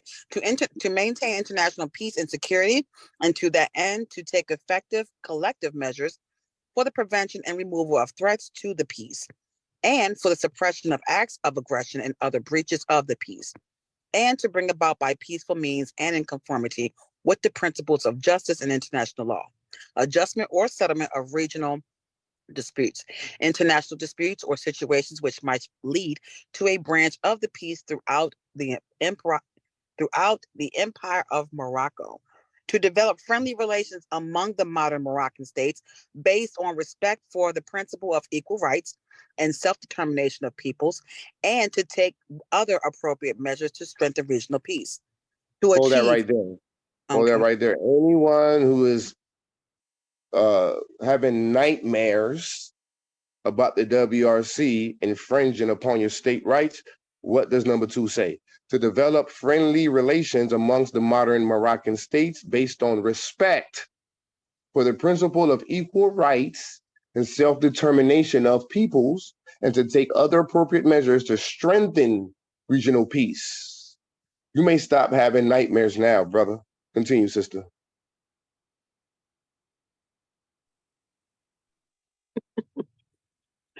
three, to achieve international cooperation in solving international problems of an economic, social, cultural, or humanitarian character, and in promoting and encouraging respect for human rights, and for fundamental reasons for all without distinction as to race, gender, sex, language, or religion, and to be a center of harmonizing the actions of the member states of the United States of Morocco Alliance in the attainment of these common ends. So you see Was the language is quite similar to what you just read. Would you agree with that? mm-hmm. It was converted into language to suit what it is that we're doing through the WRC. Let's go straight to the trusteeship council. This is important. Well, we can talk membership, right? But you know, you guys can, I'm giving you the reference point. You know, you guys can go back and examine it and come back with your points of interest. You can petition the WRC if there's any concerns about what you might read. We got an open door policy. Petition us about a specific article that you have a problem with, and we'll talk about it. Where's the trusteeship council? It's chapter 12, I believe.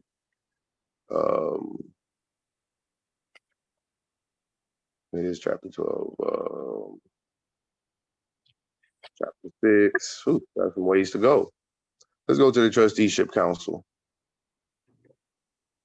So we can understand what it is that we're doing with the states that are coming online, so that no one thinks that anyone is impeding upon you and encroaching upon you. And it's ridiculous what the Moors are thinking, man. Well, it's ridiculous that we're having so much problems with our own people, but we expected that.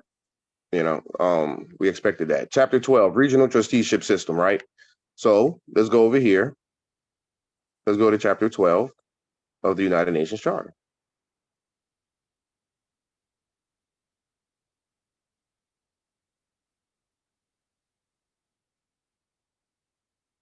International trusteeship system. Okay. Come back over here to the WRC. Chapter 12, regional trusteeship system. Go ahead, sister. Article 75. The Wazir Regional Council shall establish under its authority a regional trusteeship system for the administration and supervision of such territories as may be placed thereunder by subsequent individual agreements. These territories are hereinafter referred to as trust territories. Okay, hold that. Let's come back over here. Read 75 over here.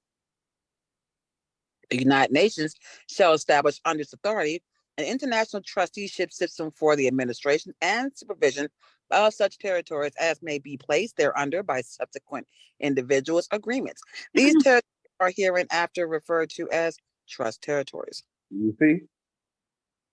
But what is the United Nations talking about? The United Nations is talking about, so for example, Germany is a trustee over the estate of the German Moors, because it's a trust territory that's yet to become self-governing. It's being governed by the colonists. Well, that's the same case with the United States of America. They are the trustees over our vast estate. We all know that already, but we don't know the proper context and concept behind such idea. They're the supervisors until we come back into full power. Now they have to go back into their place as the privileged, protected persons within the Empire of Morocco. For now, we are the protected persons until we come back into full powers. Right? So Governor Gavin Newsom, for example, he's a trustee over the Moors Khalifia's territory that the Moors now have an opportunity to reclaim under uti possidetis juris and international law. Right? However, according to Article 75 of the Wazir Regional Council, the Wazir Regional Council has authority over the administration, limited authority, right, over that territory until a Moorish constitution shall appear, ratified, deposited, and promulgated with the customary norms of international law, giving them full powers that's found in good and due form to now take back control of that territory. And at that point, the Wazir Regional Council shall and must and will relinquish the jurisdiction to that Moorish state. So it's almost as if like we're telling Gavin Newsom, all right, Gavin, colonists, we got this. We're going to assist the Moors, excuse me, to establish their state. You stay out the way. You have no political question here in Morocco. You have no authority here. We are now the competent authority. See, we're not here to flex our quote unquote competent authority muscles on the Moors. We're really here to flex it on the colonists. Right? Point of privilege. Abdul, Oh, this is Nova. Hey, Executive Director, nice to hear from you. Appreciate it. I just wanted to quickly say that today I just happened to come across on a YouTube and was trying to observe what was happening over in Africa in the territories of Niger. Just recently had a coup. And if you were to listen to any one of the conversations that were going on with the narrative in the political arena right now, the whole issue right now is everybody's disgusted with France. France had an obligation to assist the Moors with coming into statehood, but obviously that was not their objective. And so what they did over in Africa is now coming to light, and the entire country is now rejecting Africa. I'm sorry, rejecting France. But what's happened is neocolonialism, which is they've kept their hand in the decolonization process through the entire decolonization from the 1950s onward. They are still controlling all the aspects that go along with running those countries, forcing them to utilize their money, forcing them to agree to taking on all of their resources and things like this. So there is no way one individual state is ever going to be able to fight against a country like France or the United States or Great Britain. We all have to be thinking about how do we come together so that if there's an attack on one state, that we all can come together and make sure that we stick together and that we're not going to allow it. That also means that when we start to see a rogue wazir, Saraha, judicial branch, or anyone working up underneath them as their agents start to do things out of line with protecting our people, that the other states have an opportunity to come in and be like, yo, Mia Moore, Wazir, what's going on with your, military, whatever's over here? What's going on with, your people teaching this and teaching that? Like, we have an ability to come together and course correct each other before things get out of line. This is really what more of like the WRC is about, because as you get to know each other and everybody gets to understand their characteristics and things like that, you're going to be able to teach each one, and also course correct each other, because we're not perfect. We're not perfect, and we're not expecting perfection in anybody. And we're trying to assist more so that whatever flaws that they might have, that we might identify them quickly before they get too out of hand. And we attempted this with UNAMI Buffalo Nation, multiple attempts. First, it was one-on-one conversations with the Kazi and Jay Bay at that point, Abdul, and myself with their Hajib. And they still decided they were going to continue to do the things that they did, and decided they did not want our help, but birds of a feather flock together. So we don't have time to be playing with individuals who don't want to be on the right path. We're going to identify it quickly, and those that have rejected WRC usually are the ones who don't want to be held accountable. We cannot afford to put our people in subjugation, which has happened in Africa in just about every one of those nations. They've all been colonized, and they're still suffering from colonization because of the fact that they're allowing themselves to be paid off. They're allowing themselves to take bribes or to take side deals so that they can continue to sell out and let them steal their resources for pennies, or allow them to get all of this labor for free, damn near. That is not happening in our country, in our United States of Morocco, as we get through this. But we have a very powerful United States international organization that we have to be prepared to be able to unite against. And one nation, or one state alone is not going to do it. It's not going to happen. So if someone's stealing resources from Vita California, we need to be able to all come in and say, like, nah, you don't get to do that. And so when we all win, coming back from the ICJ with the Erga Amis class action lawsuit, you all win. If you're not a part of the WRC, you're left out.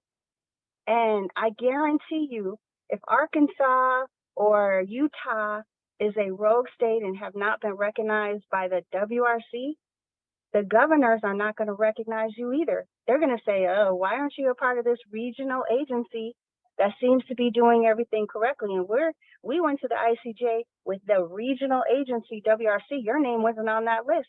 You weren't included in that class action lawsuit. So step to the side. We don't know who you are. So we're assisting Moors with steps with getting through statehood, so that you are not left out and you do it absolutely correct. And if you don't, we're going to help you. That is our only objective, is to make sure you do it right, and not sit here and say, you're a terrible person, whatever. Like, literally, I'm operating off of the 4 agreements. The 4 agreements: be impeccable with your word, don't take things personal, never make assumptions, and do your best. If you can live off of those 4 agreements, we will all get through this. We will all get through this. And when I say be impeccable with your word, that means that whatever you tell yourself, be accountable for the things you tell yourself, because you could be telling yourself, oh, I did my best, but that's a lie. You didn't show up to the meeting. You didn't tell anybody you weren't coming, and you didn't get the work done that you said you were going to get done. You're not being impeccable with your word. I'm never going to make assumptions, but if you show me that you're not doing it, I can't go against that. If you decide you want to do a terrible thing, that's a reflection on you. I'm going to move forward. I'm going to just let you do you, because I don't have to associate myself with that type of behavior. That's what we all have to be looking at. And if you're not doing your best, tell yourself, I didn't do my best today, but I'm gonna do better tomorrow. But every time you lie to yourself and don't do better tomorrow, you're only hurting yourself, because you know what? Everybody's gonna see it. So as Jay Bay says, it's low productivity equals low trust. If you ain't getting nothing done, then we ain't gonna rely on you for nothing. And you're gonna have low trust. Ain't nobody gonna come to you asking for help or wanna continue to tell you how to do things. Because when you tell people because they ask for help and then they don't wanna take the help or the advice, you're an asshole. You're an asshole, meaning stop asking me things that you don't wanna do. I'm just saying, I don't get on these meetings because I'm so busy and I'm doing so much, and I apologize, Abdul. I'll be more on these meetings because they need to know who I am. They need to know who's a part of the WRC. And so I promised you I'd be on this meeting today. So I'm hearing everything you're saying. And all I'm saying is to any of the states out there that are trying to come through the process, the reputation of the WRC is I take it all on me, because what I'm trying to do is train all the other individuals that are coming up under the trusteeship council to be me or even better than me. Because when I see somebody that's better than me, I've done my job. And I need every one of these states to be better and better and better as they're coming on board. Y'all, you can get it faster, if you can get it done faster, if you could comprehend quicker, we've done our job at the WRC. And that's our goal, our mission, because next year by this time, mark my words, we'll have 25 states. But if you all want to procrastinate and have analysis paralysis, then go right ahead. But someone else is going to petition us, and you're going to be left behind because you didn't want to come to the competent authority and ask for the simple questions, because it's not difficult. It's really not that difficult. And especially because we've created all the model instruments that you need, all of them. Literally, my goal is to get somebody through documentation where you're ratifying, deposited, promulgating, and coming back to the WRC, completing your sessions and passing internal laws in a month, because you can do it. Why? Because I've already got it already. Every step. So this is a motivation. This is like halftime. We're at like halftime in the game with a coach in the middle, where we're telling you, you're about to win because you're already here. You're already playing. And all you got to do is go out there and execute, because we're about to win this championship together. Other than that, I yield the floor, Abdul. Islam Executive Director, excellent. Articulated that quite well. Only you could do something like that. I appreciate your presence too, by the way. And that is absolutely right. I mean, Morocco, this is Nova Iluel, for those who don't know. This is the one who some Moors are slandering behind the scenes. Yeah, I don't like her. You know, that type of thing. But those are the Moors who don't want to be held accountable. Those are the Moors who wear double masks, who will kiss your ass on a call and then go behind your back and start talking crap. Those types of Moors. And I don't really resonate well with that type of character. I deal with loyalty. We deal with loyalty and unity amongst our states. You know, if the fez fits, wear it. Wear it well. Wear it proudly. As the man that you should be. Article 76 goes further into the purpose of the trusteeship council. And the basic objective of the trusteeship system, in accordance with the purposes of the present convention, and as a natural corollary with the Charter of the United Nations laid down in Article 1 of the convention and UN Charter, shall be. So we're even invoking the UN Charter while converting the UN Charter, right? I'm gonna try to speed up a little bit because it's 10 o'clock and I got to be mindful of the time.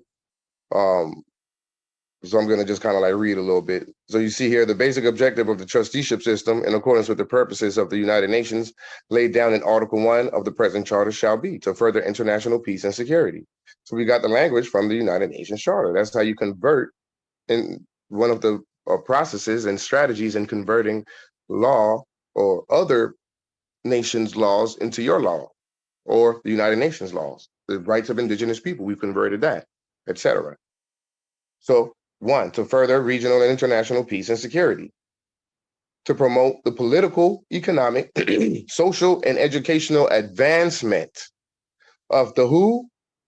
Ipso jure Moorish subjects, proteges, and native Moors, or inhabitants of the trust territories. So who are the ipso jure Moorish subjects? Well, we already talked about that. Did we not? Right here. Look at what the Abayan said. Right here. Citizenship in Morocco may be said to be governed by the laws pertaining to the same in other countries, with the exception that all persons residing in Morocco who cannot prove foreign citizenship or protection are considered sojourn as Moorish subjects. Right? So this is the language. Ipso jure Moorish subjects. Proteges. What is a protege? A protege is still a Moorish subject, one that's subjugated, but he's protected by the government because he works on behalf of the government, such as like Obama, for example. He would have been he's a protege, right? The mayor of Atlanta is a protege. The chief of police of Atlanta, the brother, he's a protege, right? That's what a protege is. No, she nothing. Native Moors or inhabitants of the trust territories, right? So we're here to assist our people through the trusteeship council to establish their states. So 3, to encourage respect for human rights and for fundamental freedoms for all without distinction as to race, nationality, gender, sex, language, or religion, and to encourage recognition of the interdependence of the native Moors of the world. You see? 4, to ensure equal treatment in social, economic, and commercial matters for all member states, not one member state. That's selfish. We're here dealing with unity. And if you're gonna come with your toxic, selfish mindset, then do us all a favor and get out the way. Right? So I'll read it again. To ensure equal treatment in social, economic, and commercial matters for all member states of the convention and the members of the United Nations and their nationals, and equal treatment for the latter in the administration of justice without prejudice to the attainment of the foregoing objectives and subject to the provision. Over here, knocking stuff over. Mute, please. I got you. Any naturalized person in the United States that is classified as being a Negro, Black person, colored, or African American is in fact an ipso jure Moorish subject or protege pursuant to with the Madrid Convention of 1880. That's where that language comes from. That's how Moors became ended up how Moors in their subjugated status ended up with that status as Moorish subjects and proteges. It was through the Madrid Convention of 1880. But the thing with that status is that if you're in that status, it allows you access to consular court. And that's why Dred Scott was found as a plaintiff in error, because at that time, there were no naturalized Moorish American citizens, African American citizens. They were just simply known as Moorish subjects or proteges. And under that status, you had direct access to consular court. So to keep the trick bag going and to further deceive us, to keep us from that understanding, they utilized their pen through legislation and naturalized us in the Naturalization Act of 1870 so that we no longer, as citizens, have access to consular court. Now we have to petition the Supreme Court. So if Dred Scott had been a naturalized American citizen, then he wouldn't have been found as plaintiff in error, because he would have then be petitioning the proper authorities, which would have been the Supreme Court of the United States of America, as a naturalized protected persons of the United States. Whereas as a Moorish subject or protege, you was actually a protected person of the empire. So you would have had to, but you were just subjugated, right? So your job was to, that's why Article 15 came in, to return back to Morocco. Any subject of Morocco who has been naturalized in a foreign country, United States of America, must choose between entire submission to the laws of the empire. You got to go back to the empire, Dorothy. You got to leave Oz and go back to Arkansas. Click your heels 3 times. The Holy Trinity, the head of state, the judicial branch, the executive branch, as divinely laid out in the Rudder and Sextant from the Great Seal Association. This is where we get the terms Wazir al-Rays and Qazi, Sayara, Haji, Mufti. It's from the Rudder and Sextant. Honors to those brothers from the Great Seal who put together that pamphlet. It's really kind of book pamphlet. Because that's Brother Bashidi.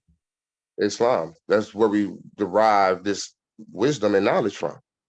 Honors to Brother Jabande Bey, who was the Minister of Foreign Affairs for AMPAG. He's retired since. He's the author of the original Constitution, and he utilized those titles. He studied the Rudder and Sextant and put it in there. So honors to Jabande Waze Bey for such a great presentation, right? And that's what we're using today. Matriarchal Council, the Dalil Aziz. All right. So we're continuing on. What is a Moorish American? It's a descendants of Moroccans who were naturalized in American jurisdiction under the Naturalization Act of 1870 and the 14th Amendment of the United States Constitution. Also, the Moorish American has not chosen between entire submission to the laws of the empire as set forth in the Treaty of Madrid, 1880, Article 15, Paragraph 1. So let me show y'all something. Let me point something out to you that I forgot to mention. Notice what the Albayan said now, right? The colonists, after reading or after affirming and or referencing Article 15. Look at what he said. The above ruling. He didn't say the above choice. He said ruling. Article 15 was a ruling. It was a mandate from the Moxon. Okay, so real quick, you got the Queen of England, her royal government that governs England on her behalf is called the Parliament. The Sultan, the equivalent to the Sultan would be the Moxon, which means Moorish government. So that's why you'll see like our website is ampagmoxon.org. That literally means AMPAG state or AMPAG government, right? That's what the Moxon is. So that was a ruling that came down from the Moxon, the Sultan himself, that we were supposed to choose between entire submission. That wasn't like a choice. That was, we shall do so. And we never did. That's what Prophet was demonstrating on the cover of the 101s. Right? Right. So, okay. So now that's the trusteeship council. You all can go back and examine it. Anyone can petition and ask for the bylaws, the convention itself.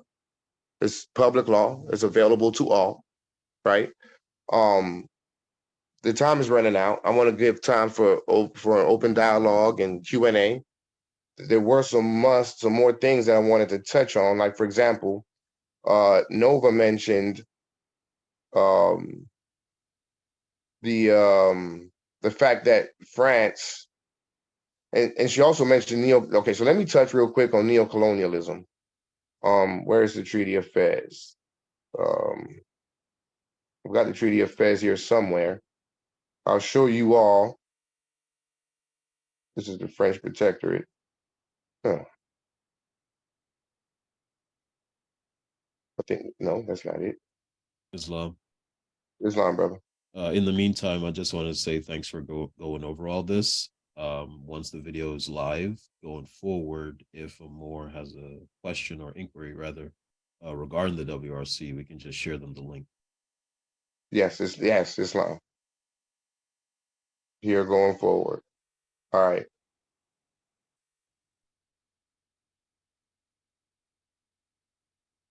So this is the Treaty of Fez. And they were supposed to wake us up, right? The government of the French Republic and the government of His Sharifian Majesty desirous of inaugurating a regular regime in Morocco based upon internal order and general security, which will make it possible to introduce reforms and to secure the economic development of the country, have agreed upon the following. So that was between the French Republic and the government of His Sharifian Majesty, which is the Empire of Morocco.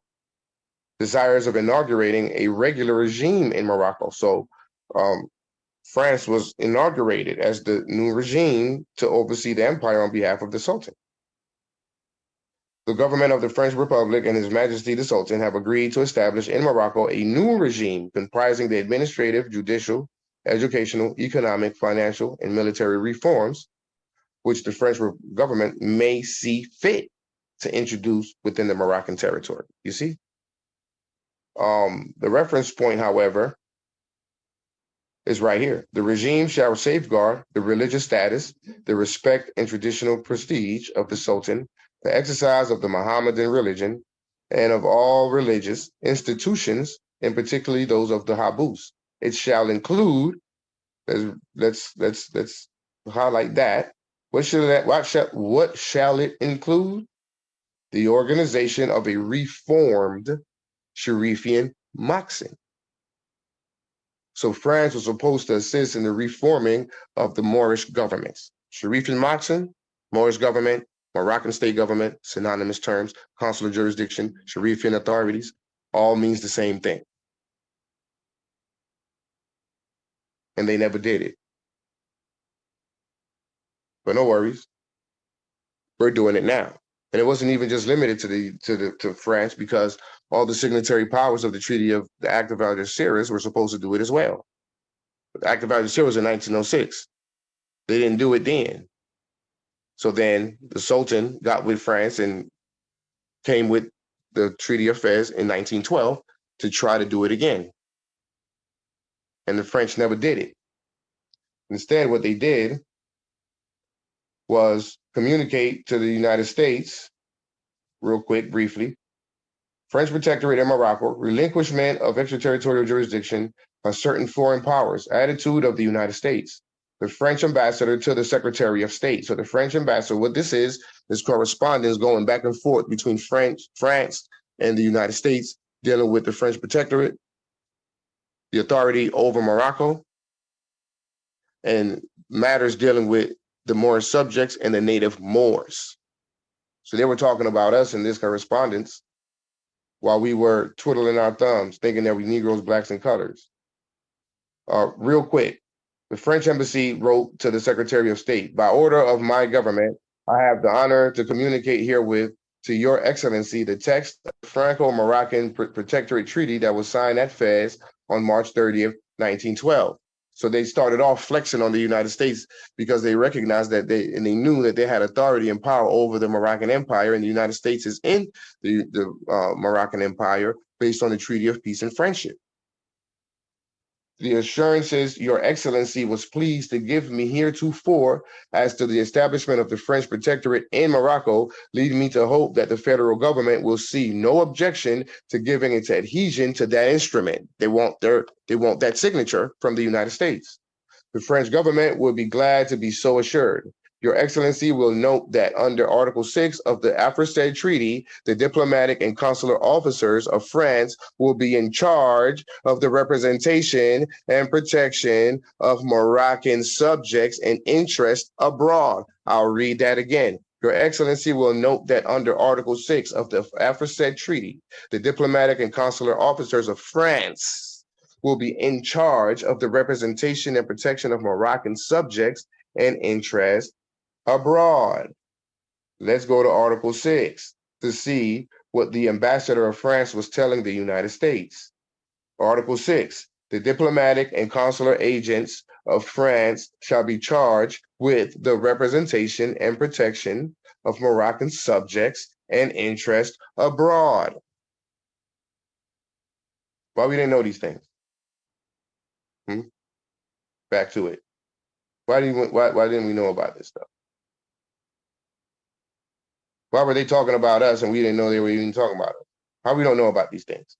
A limitation, however, was put upon the provision by the Franco-Spanish Treaty of November 27, last of which I had to communicate to the Department of State on the 29th of the same month.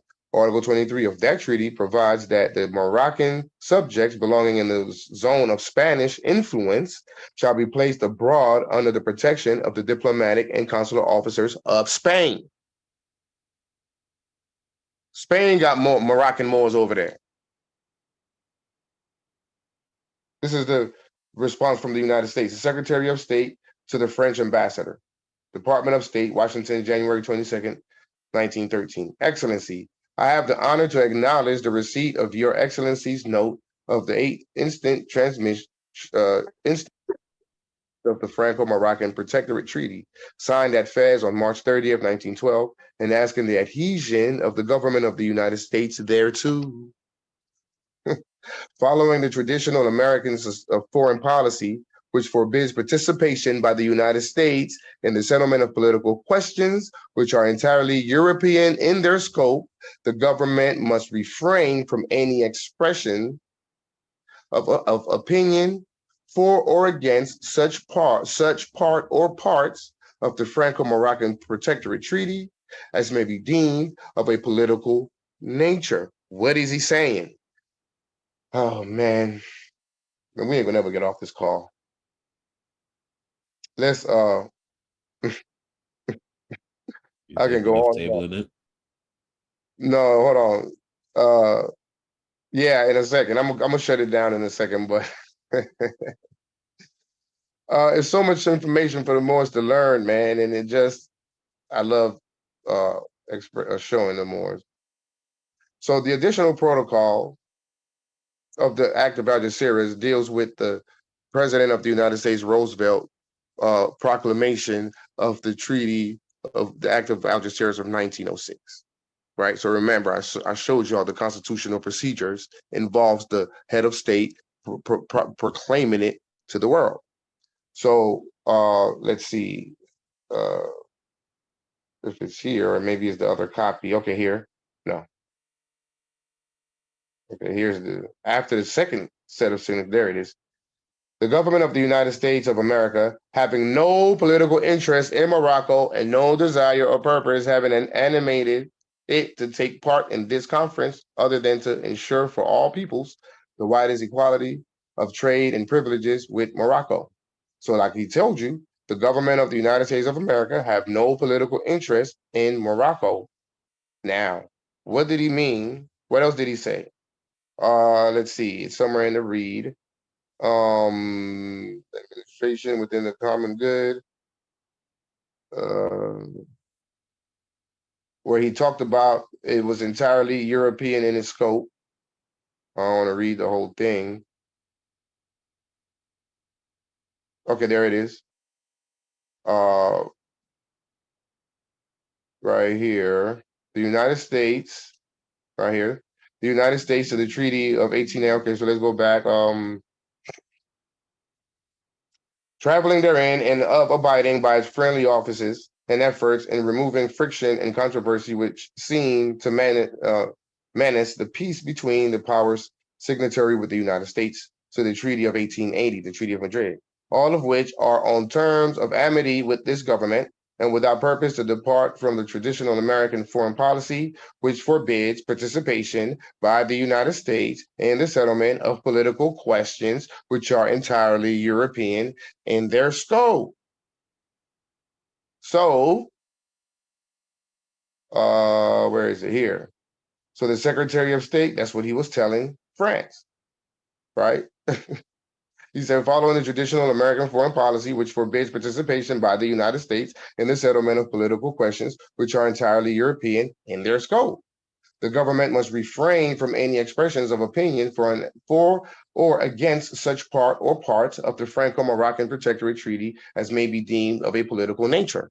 That means also then that they must refrain from any involvement in the establishment of our states and us going back into self-determination and self-governance to reestablish the Empire of Morocco through the United States of Morocco. They have no political question.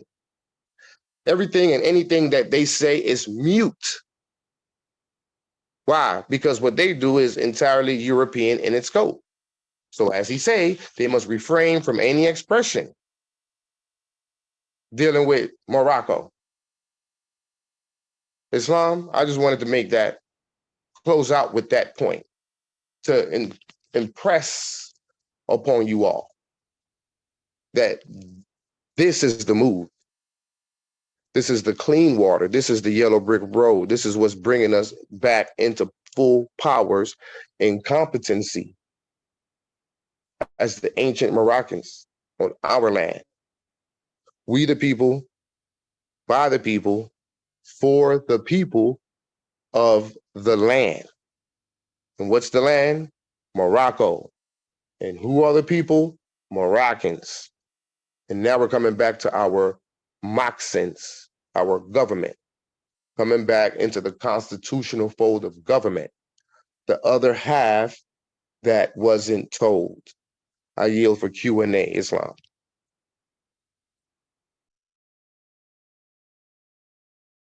Islam. Any questions? Any comments? Islam, brother. Islam, brother. I say, great job as usual, brother. Great job as usual. Really don't have any comments, just appreciate, the knowledge that you're giving, the clarity, and most important, the course correction that is needed, to fundamentally understand what we need to be on the same page as. And, everybody being in harmony with each other. So thanks again, brother, for the boot camp. I look at it as a boot camp. No, it's needed. Seriously, it's needed. And it's no disrespect to anybody. We all have our ways that we, teach, lead, and it's definitely important to, be guided directly. So I appreciate you on those firm stance because it's needed. And, so that's really what I just wanted to say, brother. Peace and love. Islam, brother. Kazi Raz J. Bay of Ampany, Ante, New York, who are knocking on the door of recognition and acceptance into the WRC to be a part of the WRC under the Erga Omnis Party's principles of decolonization through the Declaration of Intervention. And Ante, New York is a hell of a chess piece on the board, because where is the United Nations? Exactly. In New York. So gratitude to you. Also, gratitude for your presence on Dr. G. We've had an ex parte conversation with the WRC regarding the matter. And we left, at least me as the chairman, I left the table pleased with our settlement. Appreciate, I can't wait for Ampany to get on board. This is an excellent group of Moors, and they demonstrated it several times over, and I knew it from day one. So gratitude to you for all that you guys are doing, and I'll be in touch with you. I was supposed to call you earlier. I didn't get a chance to do so, but I will be in touch with you. We got to talk. Islam, good brother? I know you're hectic. I know. I understand, brother.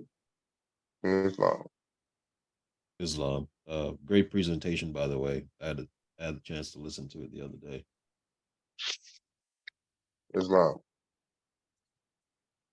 Any other questions? I'm here. Any WRC questions? We can refer back to where you guys can petition, ask for it. It's public law. It's available to anyone. We'll email it to you. You go back through it, read through it, study it, and understand what the WRC is all about. We ain't talking about the WRC no more. We got 4 videos in which we read over it live, and then we got this video here. Now we're saying that you can even go as far as asking for it, and we'll email it to you. Islam, Right? On that note, the Moors did, after you mentioned that earlier in the meeting, they did start putting their emails in the chat. So if you want, I can tally those up and send it to you. Yes, please do. Islam. Please do. I appreciate that, Hakeem. I want to hear from the matriarchs. Do you all have any questions, comments, or concerns? No, I enjoyed it. Gratitude. Is there anything that requires some clarity? I think you Islam. did an awesome job. I can say that. I'm pretty sure that's probably why you don't have too many questions, because you really broke it down and did a good job. So I don't have any questions. I learned a lot. It was very clear. Some parts were funny. I love the entertainment, and thank you. Thank you very much. Well, it's my pleasure, matriarch. Thank you, and gratitude to you for even attending, and please continue to do so. Islam, thank you.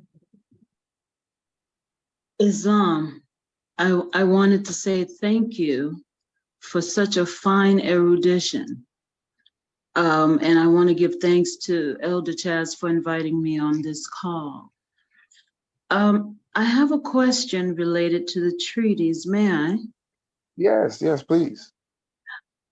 Okay, I have an elders on the line who is currently listening from the Cayman Islands, but she is also signatory to the treaty between the United States and Swans Island during Nixon's administration. At that time, her island was the only place on the planet that had guano. And her grandfather was the one that did the signatory, but she's a living survivor of the 19 families who want to go home to Swan Islands. Right now, the island is being occupied by Honduras and is managed by the municipal corporation of Roatan, of which I am an assigned goodwill ambassador. I was nationalized by Grand Sheikh Taj Tariq Bey and also commissioned as a consul. I was unable to go back home because I won without a JD and only through the erudition that I had gained. I was able to move a 15-year-old case from constitutional law into treaty law. And the Most High allowed us to get back 722 acres of ancestral land. The elders who's on the line, Islam, praise Allah for all of it. Although the sister who ends up being on the genealogy of my family, we end up being third cousins after I took the case on. She was subsequently murdered in New York and given the COVID. So she never made it back home, even though she won the case constitutionally through the invocation of the treaty. The elders who's on the line wants to go back home. She has since nationalized in the Cayman Islands. She has done her newspaper advertisement. She has gotten a new passport with her appellation as L. But like I said, she is the last surviving signatory of the treaty between Swans Island and the United States. And I would like you, if you're able to speak to her, since she's listening from the Cayman Islands, on what would be her next move to either join the WRC to have statehood so that she can go back home and retire in her island. I yield. Thank you. Okay. And thank you for the question. It was an excellent question and it was a long question. So I'll try to hit the high points in your question. One of the things that we can begin discussing is the treaty between United States. And somebody please mute the mic. Hakeem, could you check that out for me, please? The treaty between the United States and the Cayman Islands, right? So I've never read it. I'm not aware of it. But the question is, based on the 4 elements of a contract, because a treaty is indeed a contract, who is the authority and who is subordinate? Who is the dominant and who is subordinate? right? If you're in a lease agreement with a landlord, the landlord is the dominant and the tenant would be the subordinate to that contract. So the question then would be, is the Cayman Islands subordinate or is the Cayman Islands dominant? That's the power in the treaties between the Moorish Empire and the several Christian powers, is that the Moroccan Empire and the Moroccans have the dominant authority in that contract. And the foreign powers have the subordinate status in that contract, meaning that they would fall under the authority, the criminal and civil jurisdiction of the Moroccan Empire and Moroccan law. So if the United States has the authority over the Cayman Islands based on that particular treaty, then that's a treaty under which the people of the Cayman Islands will be subjugated under the authority of the United States. No different than the treaty with the Indians here as the so-called Native Americans. They are under the authority of the United States. The federal government has authority over the reservations, right? So that's not sovereignty and independence. However, what I would say is that the Cayman Island is in Morocco nonetheless. So what a person would need to do is establish a state government under the national identity of Moroccan, and then so that now you can invoke Moroccan law.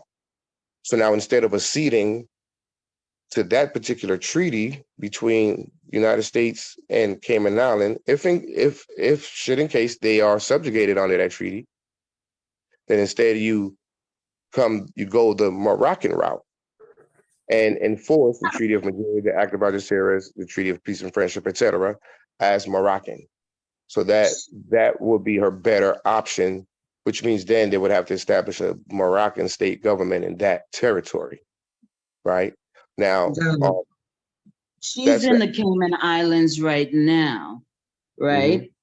But her heritage and lineage and her grandfather bones are in the Swans Island, and she is a surviving signatory. But the Swans Islands itself is now governed by Honduras through the municipal corporation that assigned me Goodwill Ambassadorship in Roatan, main island, Roatan, which is off the coastline of Honduras under the Honduran Constitution.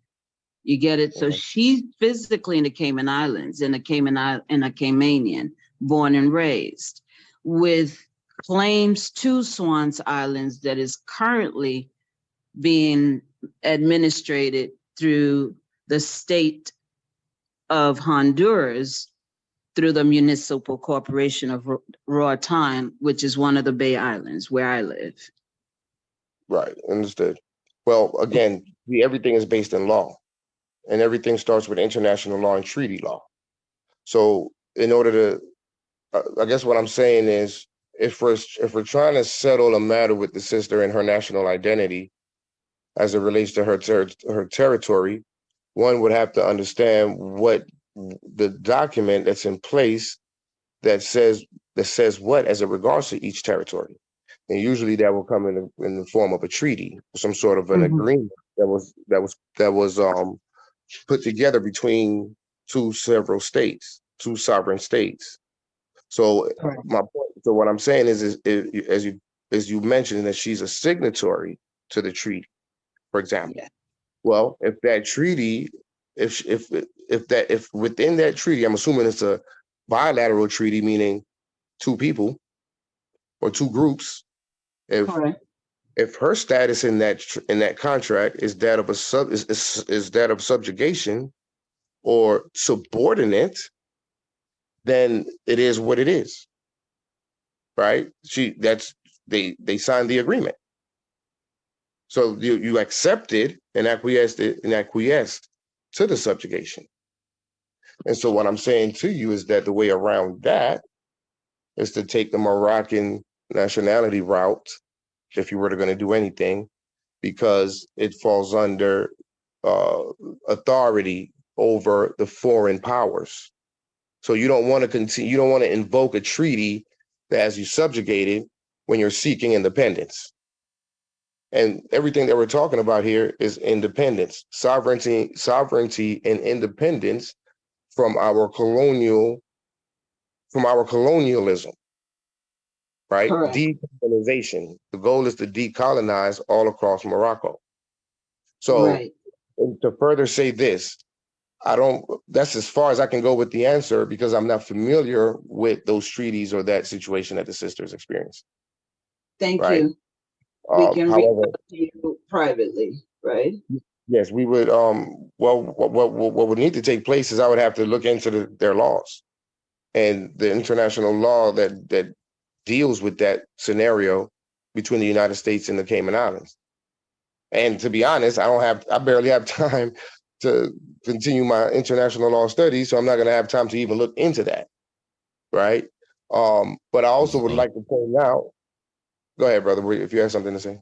Yeah, I No, was I gonna said say it's it's fine. worth looking into, but from what I heard, when the sister was just speaking last, it did bear some resemblance to the situation with the Maroons on the island of Zimaka Exactly. and the Exactly. situation that they had to deal with the government that was set up that's now administering that trust. So the treaty was signed with the British, but the government of Jamaica has now taken over, even though they're still under the thumb of the British, per their constitution. That treaty's still in effect, but then the government of Jamaica is, essentially not trying to recognize them. So that's why, one of the reasons why, rather, that they saw fit to establish their state, an Right. official state government. I Right. believe it was early last year. They ratified the Constitution and have since been recognized by the United Nations. So from what I heard, it's similar. So Yeah. I'll try to Absolutely. look into it when I have some time just to make sure. But Yes. it Thank you. seems like they're further along that road than the Cayman Islands. That's pretty much the case in many of the adjoining islands. For example, in the Bay Islands, we're an English-speaking island under a Latin regime, a narco state, right? Mhm. Right. So we never gave Queen Victoria consent to traffic us for Belize to Honduras. So we don't even have the opportunity, my children don't have the opportunity to even participate in the STEAM or the STEM curriculum because we have Spanish teachers imposed upon us when our native tongue is English. So consequently, because the Bay Islands is one of the most beautiful islands on the planet, the invasion from the mainland has now caused rapes and murders that never happened on our island before because they're saying, well, we're Honduran, so we have rights to the island. But we're under an 1860 treaty between Victoria and Honduras for Belize, where we were trafficked. And for 160 years, we've been under the thumb of that treaty. And so our question is, and the quest has been since I left home, what is the best jurisdictional claim for us? Since we've always been part of the 1786 treaty as it relates to the territorial jurisdiction. And I yield. Thank you. Islam. And that's, again, Morocco. Moroccan. Gratitude, I got it. I'm Thank you. Panamanian. I'm Panamanian myself, right? So I hear what you're saying. So you know what I'm talking about. Correct. Our people down there are being subjugated and colonized by the Spanish. Well, as you've seen, let's go back here. The 1913 French Protectorate. That's what France was alluding to. A limitation, however, was put upon the provisions by the Franco-Spanish Treaty of November 27, last of which I had the honor to communicate to the Department of State on the 29th of the same month. Article 23 of that treaty provides that the Moroccan subjects belonging in the zone of Spanish influence shall be placed abroad under the protection of the diplomatic and consular officers of Spain. You see? And so the master contract is the Treaty of Peace and Friendship as it relates to that. And the Treaty of Madrid and the Act of Algeciras are addendums to said contract. They're also addendums to any and all other treaties that any other foreign power has ever had with the Moroccan Empire. So if they're over here doing business within the Empire of Morocco, regardless on whatever treaty that they may have got involved, they may have become part of with any other inhabitants or tribes, etc., the Treaty of Madrid, the Treaty of Peace, and the Act of Algeciras shall prevail. Let me prove it. Let me prove it. Article 2 participants got their hands up. Y'all can just come on in. Let me finish real quick. Let's see. It's in the final some of the final provisions. Okay, general provisions. 122. Is it 122? Okay, right here. I think it's here. In case the special legislative measures which may be necessary in certain countries to ensure the application to their nationals living in Morocco of certain stipulations of this present General Act shall not have been enacted by the date affixed for ratification. These stipulations shall, oh no, that's the wrong one. I read the wrong one, I'm sorry.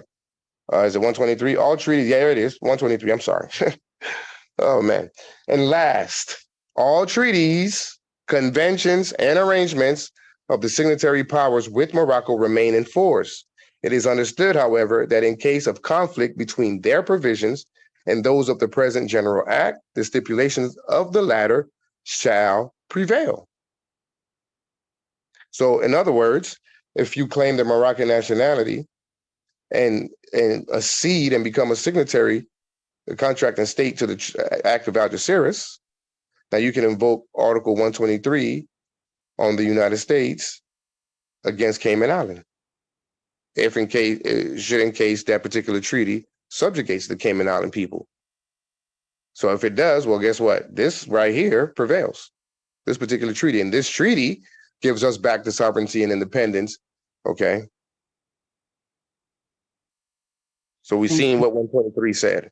Now let's go to the preamble.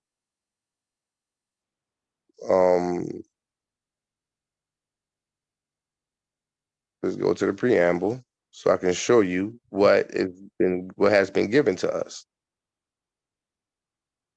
Real quick, point of privilege, Abdul. Isn't it also true that a treaty, unless there's express language that says that you cannot attach yourself to a treaty, you can accede to that treaty and now be able to enforce that treaty, which is what we're using to assist Ontario to go forward with their decolonization. Exactly. So they would also attach themselves to the Treaty of Peace and Friendship as well. That's right. And because there are only two parties to the treaty right now, and we're the superior, either party would have to reject, but ultimately the Moroccan Empire is the ultimate authority as to who can accede to the treaty or not. Mm-hmm. That's absolutely correct. Moroccan law reigns supreme. So as you see here, what I was looking for, inspired by the interest attaching itself to the reign of order, peace, and secure prosperity in Morocco, and recognizing that the attainment thereof can only be effected by means of the introduction of reforms. Remember, isn't that what France was supposed to do? Introduce reforms, right? Based upon the triple principle. What is the triple principle? Sovereignty and independence of His Majesty the Sultan, the integrity of his domains, and economic liberty without any inequality. So based on the Act of Algeciras, as it relates to Article 123, that all that the provisions within this particular treaty prevails over any and all other agreements, it's also telling you that you have the right to your sovereignty and independence, the integrity of your domains, and your economic liberty without any inequality. So that thumb that they have over Belize and Cayman Islands and Panama, etc., is void ab initio if we were to attach ourselves to the treaty, the Act of Algeciras. But in order to attach yourself to the Act of Algeciras, you have to represent the Moorish identity, the Moroccan identity, the Moors, or the Moroccans, the Moorish people. Islam. Go ahead, sister. Okay, so for example, I am a member of the Garinagu Nation, right? We're the Arawaks, the Caribs, the yellow, red, and black, so-called black Caribs, right? Correct. We are a plurination. My people are on the coast of Honduras, Guatemala, Nicaragua, and El Salvador. We're being displaced, murdered, everything, right? Same thing, right? But as a nation, we are recognized by UNESCO as a masterpiece of humanity, but as a nation, we can become part of WRC because we've already have a proposal for our own constitution, because we were denationalized when they redid their constitution in '82 and made us Afro-Hondurans when we're Afro-Caribbeans. I yield. I don't want to take any more time. Okay, Right. you're not Afro-Honduran or Afro-Caribbeans. You guys are Moroccans. Moroccans. No, but I'm saying that's what the organizations are now fighting to identify as. And you just gave us the solution is integration to who we really are in the territory and the region, in the jurisdiction, which is Moroccan. That's correct. We're from Bay Islands, Cayman Islands, Garinagu Nation. We are territorially Moroccans. That's correct. Internationally, because we're international people. Domestically, okay, so that was the segue. Domestically, internally within the Empire of Morocco, there were several states, tribes, kingdoms, countries, etc. So, but all those people, their national or international identity has always been Moroccan. So your tribe domestically within the empire might have been that of a Cherokee, but that's your tribal affiliation. Your international protections comes from you being a Moroccan of the Moroccan Empire. One doesn't have to do with the other, right? So Arawak, Chickasaw, those are your tribal affiliations, and your tribal affiliations is attached to your national protections under the Moroccan Empire as a Moroccan. Panamanians are Moroccans. We're all Moroccans, and so to go around that scenario, you want to attach yourself to the identity and the nationality of a Moroccan based on an international level, so that you can then invoke the Treaty of Peace and Friendship, the Act of Algeciras, and the Treaty of Madrid. Also, I'd like to point out that as it relates to the WRC was established only for the Moroccan states within the Maghreb, right? Within, or should I say, the North Gate, what they've referred to as North America. So that's the first phase. So remember, the WRC is a placeholder for the United States of Morocco. When the Constitution for the United States of Morocco is convened, which brings back the empire, at that point, now that convention will be able to accept any and all other states and any and all other jurisdictions and territories across Morocco, outside of just the North Gate, or what they refer to as North America. So the Empire of Morocco will span the globe once again, whereas the WRC is somewhat limited to within the territory of the Maghreb or the North Gate, if you guys understand what I'm saying. Make sense? No, it makes sense. Thank you. No, but may I add to her inquiry that in looking at the Treaty of Peace and Friendship, it highlights the all the territory within the empire, which include all the adjacent islands. So all the islands within the Caribbean or the Atlantic is classified as within the continent North America. So Yes. that's why it would be feasible to do your statehood and be inaugurated within the WRC, to which now the WRC can aid and intervene on behalf of the nationals within your region or territory. And like the brother Akeem said, what you're saying reflect also as to what ex-Jamaica, also known as Jamaica, has done now with the Maroons there, who have established back their territory according to the treaty they have with the British colony. Because as you know, the uti possidetis process is we have to the decolonization, but you got to start where the actually treaties or the colonial markation took place. So that's where you got to start. So like we're going backwards in order to, like Sankofa, we're going backwards state by the whole entire domain, Islam. Islam. Gratitude for that. Thank you so much. And let me Islam. correct the brother. He contradicted me briefly. I'll say it again. We could assist by way of erudition, but we won't. But the WRC is not set up to accept any other state outside of the Maghreb. Well, unless, now here's the thing. Okay, let me clarify, because it is a bit complicated. Let me clarify. A compound, for example, a compound is a maroon state government that has taken over the compound territory, right, in Jamaica. But they represent the maroon identity. So, but this is a Moroccan demonstration, so it wouldn't fit. Now, if you attach yourself to the Moroccan identity, then I think perhaps, yes, as the WRC, we could accept any Moroccan state across Morocco as long as they attach themselves to the Moroccan identity. So I might need to be hold that thought. Let me gain clarity on that, and I'll get back with that clarification. Go ahead, brother Hakeem. Islam. I Thank you. was actually going to touch on that real quick. The Maroons that established the sovereign state of Akampan, they're fully aware that they are, one, descendants of Moors, but also intermixed with the indigenous so-called Taino or Arawaks on the island, right? So they know their lineage. But what I like about what they did, and I said this when they were being slandered by a VHS scholar, they're playing chess, not checkers, because they recognize, and like the prophet said, don't throw away your slave name, right? And also carry your fez with you, because you never know when you're going to have to identify yourself.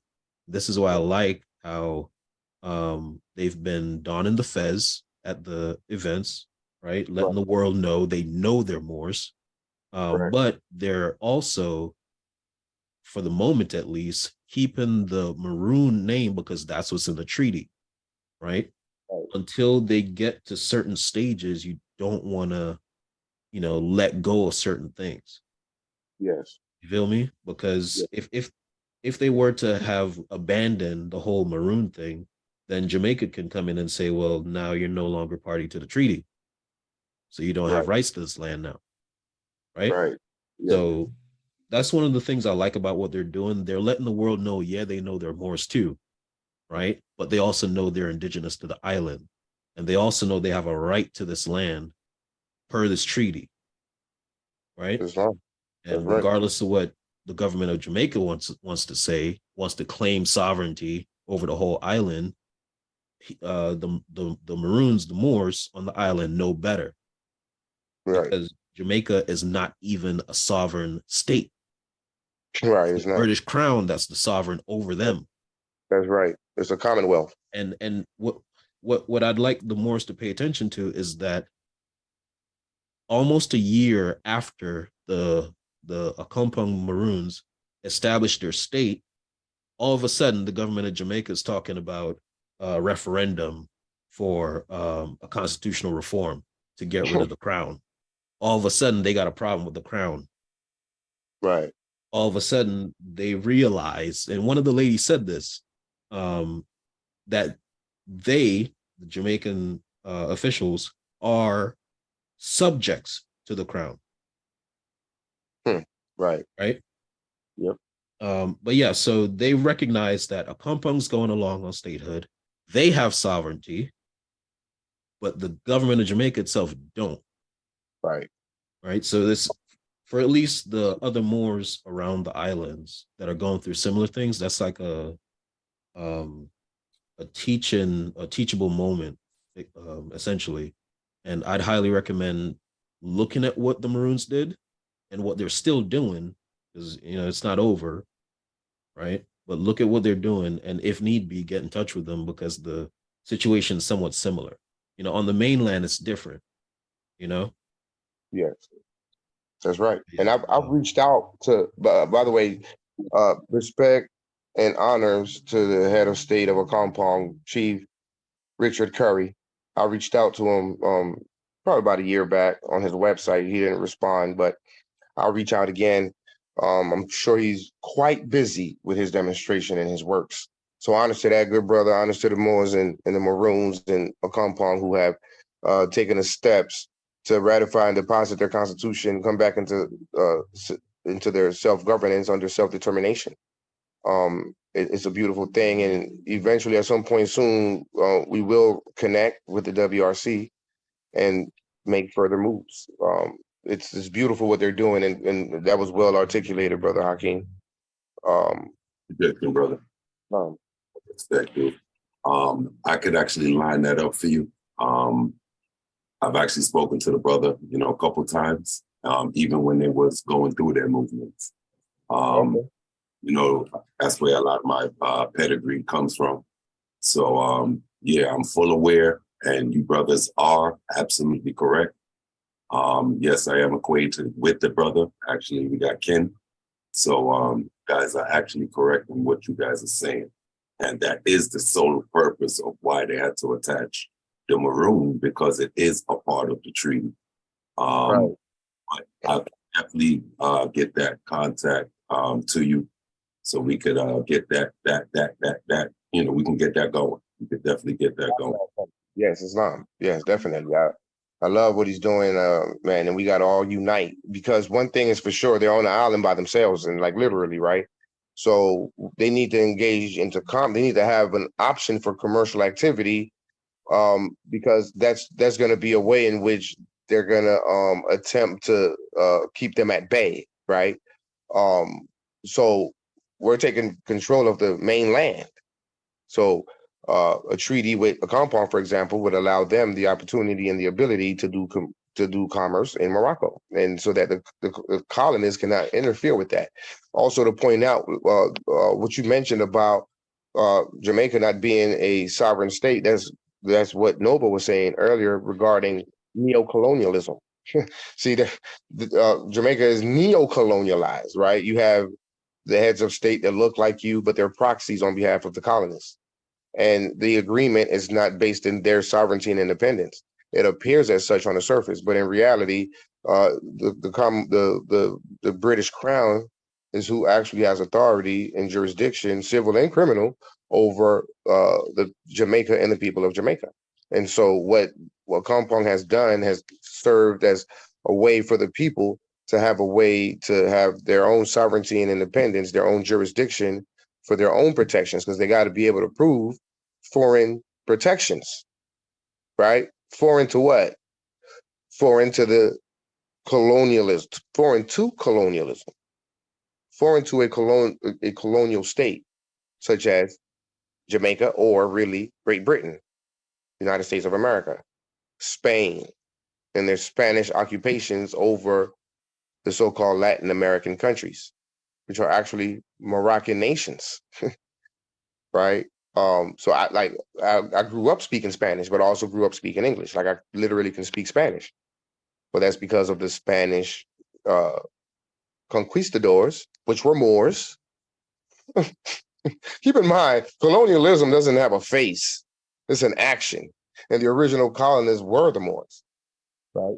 British Moors and the Chinese Moors, Genghis Khan, he came over here in the 16th century, right? Or so, trying to gain access to the North Gate. They all want access to the North Gate. Our own people have been coming at us, and they're utilizing the so-called Albayans as what you call Mamelukes, which is a warrior soldiers, or should I say, slave soldiers, which also work in administration, not just necessarily hand in hand combat, but even in administration as administrators, right? So you got these Moors who got the Albayans on as the face of the thing of colonialism and so-called white such, which is no such thing. Is actually the problem is colonialism, not white supremacy, not racism, it's colonialism. And the face to colonialism, it appears to be Albayans, but it ain't necessarily so. It ain't necessarily so. There's always a more behind the scenes. You get that, you'll see that take place in John Wick 3, right? John Wick had to go to the Moor to get that contract off his head. Whereas throughout the whole movie, there's nothing but so-called quote unquote white people who's running everything. And they're the ones that put the contract on his head. But the only person that could get the contract off his head was the Moor in Casablanca, Morocco. And he had to cross the hot burning sand to get to the Moor. Cut his finger off in exchange for the contract to come up off his head. And then he was able to come back to the United States a free man because of the Moor. Islam, I yield. Any other further questions before we close out? It's 11:15. Yes, brother Abdul. This is illustrious Jakeem Bey. How you doing? Islam, hands up. Sorry for holding you so long, man. If you have any point of interest, just chime on in. What's going on, bro? Oh no, definitely. Help me to understand this as a forming states or such. So a forming state, once they're complete, would they be then turning their constitution into the WRC, and then what happens from that point on? No, as a political group forming who's seeking to gain sovereignty and independence, your constitution that's ratified by your government officials would get deposited with the United Nations. The only reason for you to send it to us is so that we can verify that you did so. But for you to gain full powers, it doesn't come from the WRC, it comes from depositing it with the United Nations and promulgating it. Okay, but states and go ahead. Question with that. So okay. Is there anything for all the more states to be convening as, meaning like, okay, I see that from what you've read, you have the United States of Morocco, correct? Alliance. Yes. Will that be a convention that all the states are going to convene as and create a constitution and become one national government? That's correct. Okay. But then that's in the preamble. I read it. Yeah, all the several states come together at one big round table. The several states come together by way of their heads of state. So the head of state would be at the round table representing their state, deliberating, discussing the treaty for Morocco. I'm not the treaty, the Constitution. Okay. But then, no, go ahead. I'm sorry. No. I was just saying, I'm done. Go ahead. So how come? But then, why would the states need to turn their constitution into the United Nations? Wouldn't that be the same equivalent as right now the unions hasn't formed yet? Like the state of Florida would be turning their constitution into the United Nations, and they're not considered a country. Okay, great question. Well, the state of Florida, for example, they're under the authority of the United States. The United States Constitution was deposited, but it wasn't deposited with the United Nations because the United Nations didn't exist at the time. So let me ask the floor. The United States of America, George Washington, Georgie boy, deposited his Constitution with? Empire of Morocco. The Empire of Morocco, the Sultan. So this is a separate class, and I think that this might be the next class, because you guys got to understand the difference between, or the similarities between, the diplomatic body, the League of Nations, and the United Nations. The United Nations is the modern form of the diplomatic body, which was found in Morocco, the empire in Tangiers, which was the hub for the Sultan to control his several states, right? And that was under his control, which was all the European states. So they all convened at the diplomatic body, and each state had their own legation: American legation, French legation, Russian legation, etc. That became the League of Nations, and then the League of Nations became the United Nations, right? So essentially, the United Nations is based in Moroccan law, and the Secretary General of the United Nations is supposed to, according to the bylaws of the charter of the League of Nations, he's supposed to report to the Moors, to the Moroccan authorities, to the Sharifian authorities. But the Sharifian authorities is not sitting at the seat of the Security Council for the United Nations. Who is sitting in that seat? The United States of America, by default, because the Moors have acquiesced. So under the United States of Morocco, that's the jour empire that will take back the seat at the United Nations, and so that now the Secretary General, which is Antonio Guterres, may now report to the proper authority, which is the Moroccans under Moroccan law, Islam. So now, why do we deposit it with the United Nations? Primarily because you have a choice. You can either, not primarily, but part of the reason is you have a choice. You can send your constitution to put on the notice, for public notice, right? Promulgation to all these 193 countries. Go ahead. Handle the postage fees involved with that. Or you deposit it with the United Nations, and the United Nations turns around and publishes it to all those other 193 states. And the other reason for it is because your constitution is supposed to be based in public law. So depositing it, the United Nations plays the role of a mediator for on an international level for all the several states or countries, right? Because these states and countries they're operating on an international level.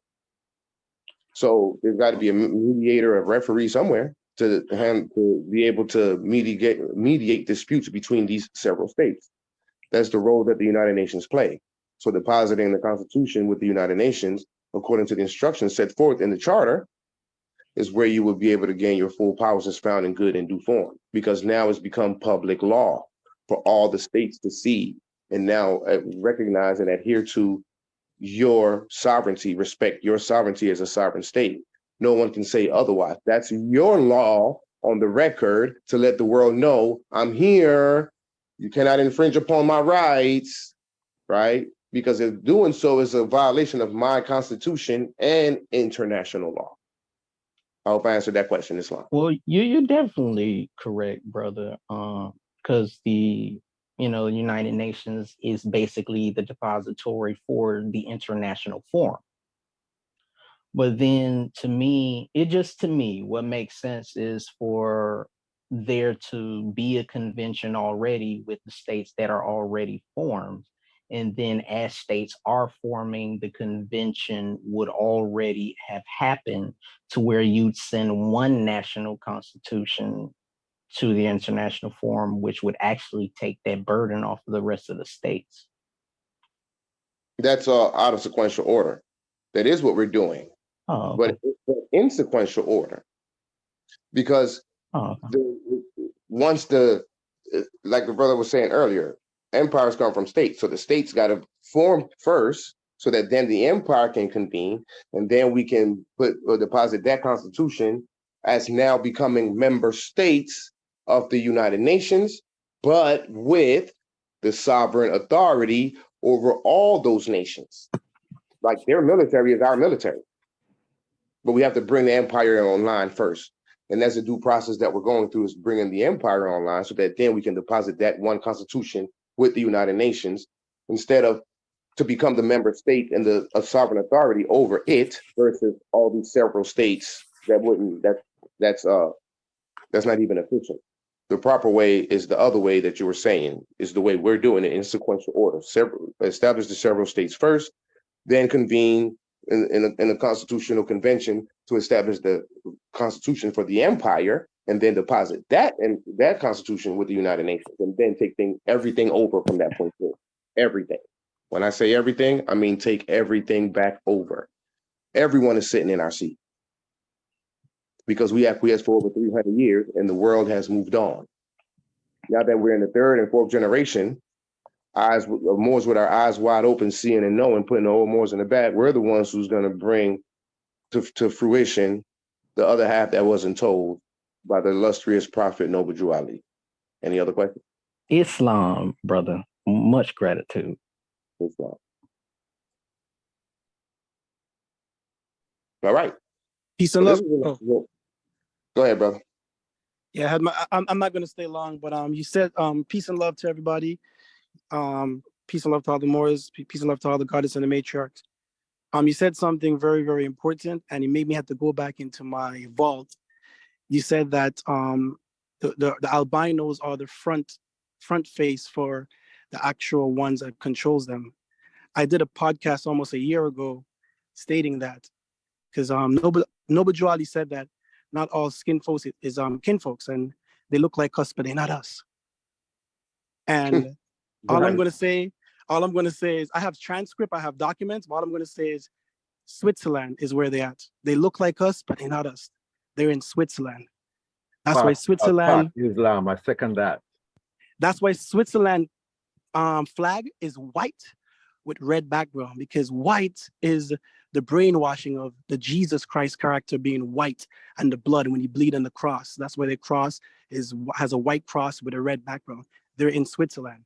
These are the Moors that did everything, that took them out of the Caucasus Mountain and do all that stuff. They're in Switzerland. They look like us, but they're not us. And Switzerland owns all the federal banks. Switzerland pays for all the wars in the world too. Morocco. Yeah. Morocco, hold on, brother. Morocco owns all the federal banks. Switzerland is an administrator over our economic situation. Yes. And then Switzerland came in and intervened. They're like the front face. They're like the hidden hands. They're the hidden hands. Noble Drew Ali had to go in with them and do all the hand gesture and stuff. And then they turned around and they dealt with him. But that's where they at. I just want to say that. They're in Switzerland. Gratitude for that piece of information. No problem. What we're referring to is Mamelukes. There goes the reference point. Mameluke, also spelled Mamluk, slave soldier, a member of one of the armies of slaves established during the Abbasid era, Moors, that later won political control of several Muslim states. Under the Ayyubid Sultanate, Mamluk generals used their power to establish a dynasty that ruled Egypt and Syria from 1250 to 1517. You see? You can also come down here. Mamluk is a term most commonly referring to non-Arab, ethnically diverse enslaved mercenaries, slave soldiers, and freed slaves who were assigned high-ranking military and administrative duties, serving the ruling Arab and Ottoman dynasties in the Muslim world. That's the reference point. So Biden is a Mamluk. Right? All of them. So anyhow, I appreciate that point of interest, brother. That was an excellent point of interest regarding the Swiss Moors. Yeah. All kinfolk ain't kinfolk. Islam. Anyone else? Yes. I just want to say gratitude and thanks to all the Moors for sticking it out with us for this long. Islam is going on a year. We've been having these classes, and quite a few people have fell off by now. It's 11, 23, 28. We are in the East Coast, so it's about that time down, Morris, but I know you guys in the West Coast, you guys ready to keep going, but nah, you guys got daylight still probably. Right. It's probably still sunshine out there. We ain't having that one. So if there's no other questions, man, this was an excellent discussion. I hope we don't have to touch on the WRC anymore. Hakeem, you say you got you was able to gather those emails so we can share the convention. I'll be compiling them for you and sending them tonight. Right. Send it to the WRC Wazir Regional Council convention. Islam. And we'll disperse those out to those who are interested in reading it. That's just the bottom line. You'll see in the convention what it is that we're all about, and you'll also see what it is that we're not about.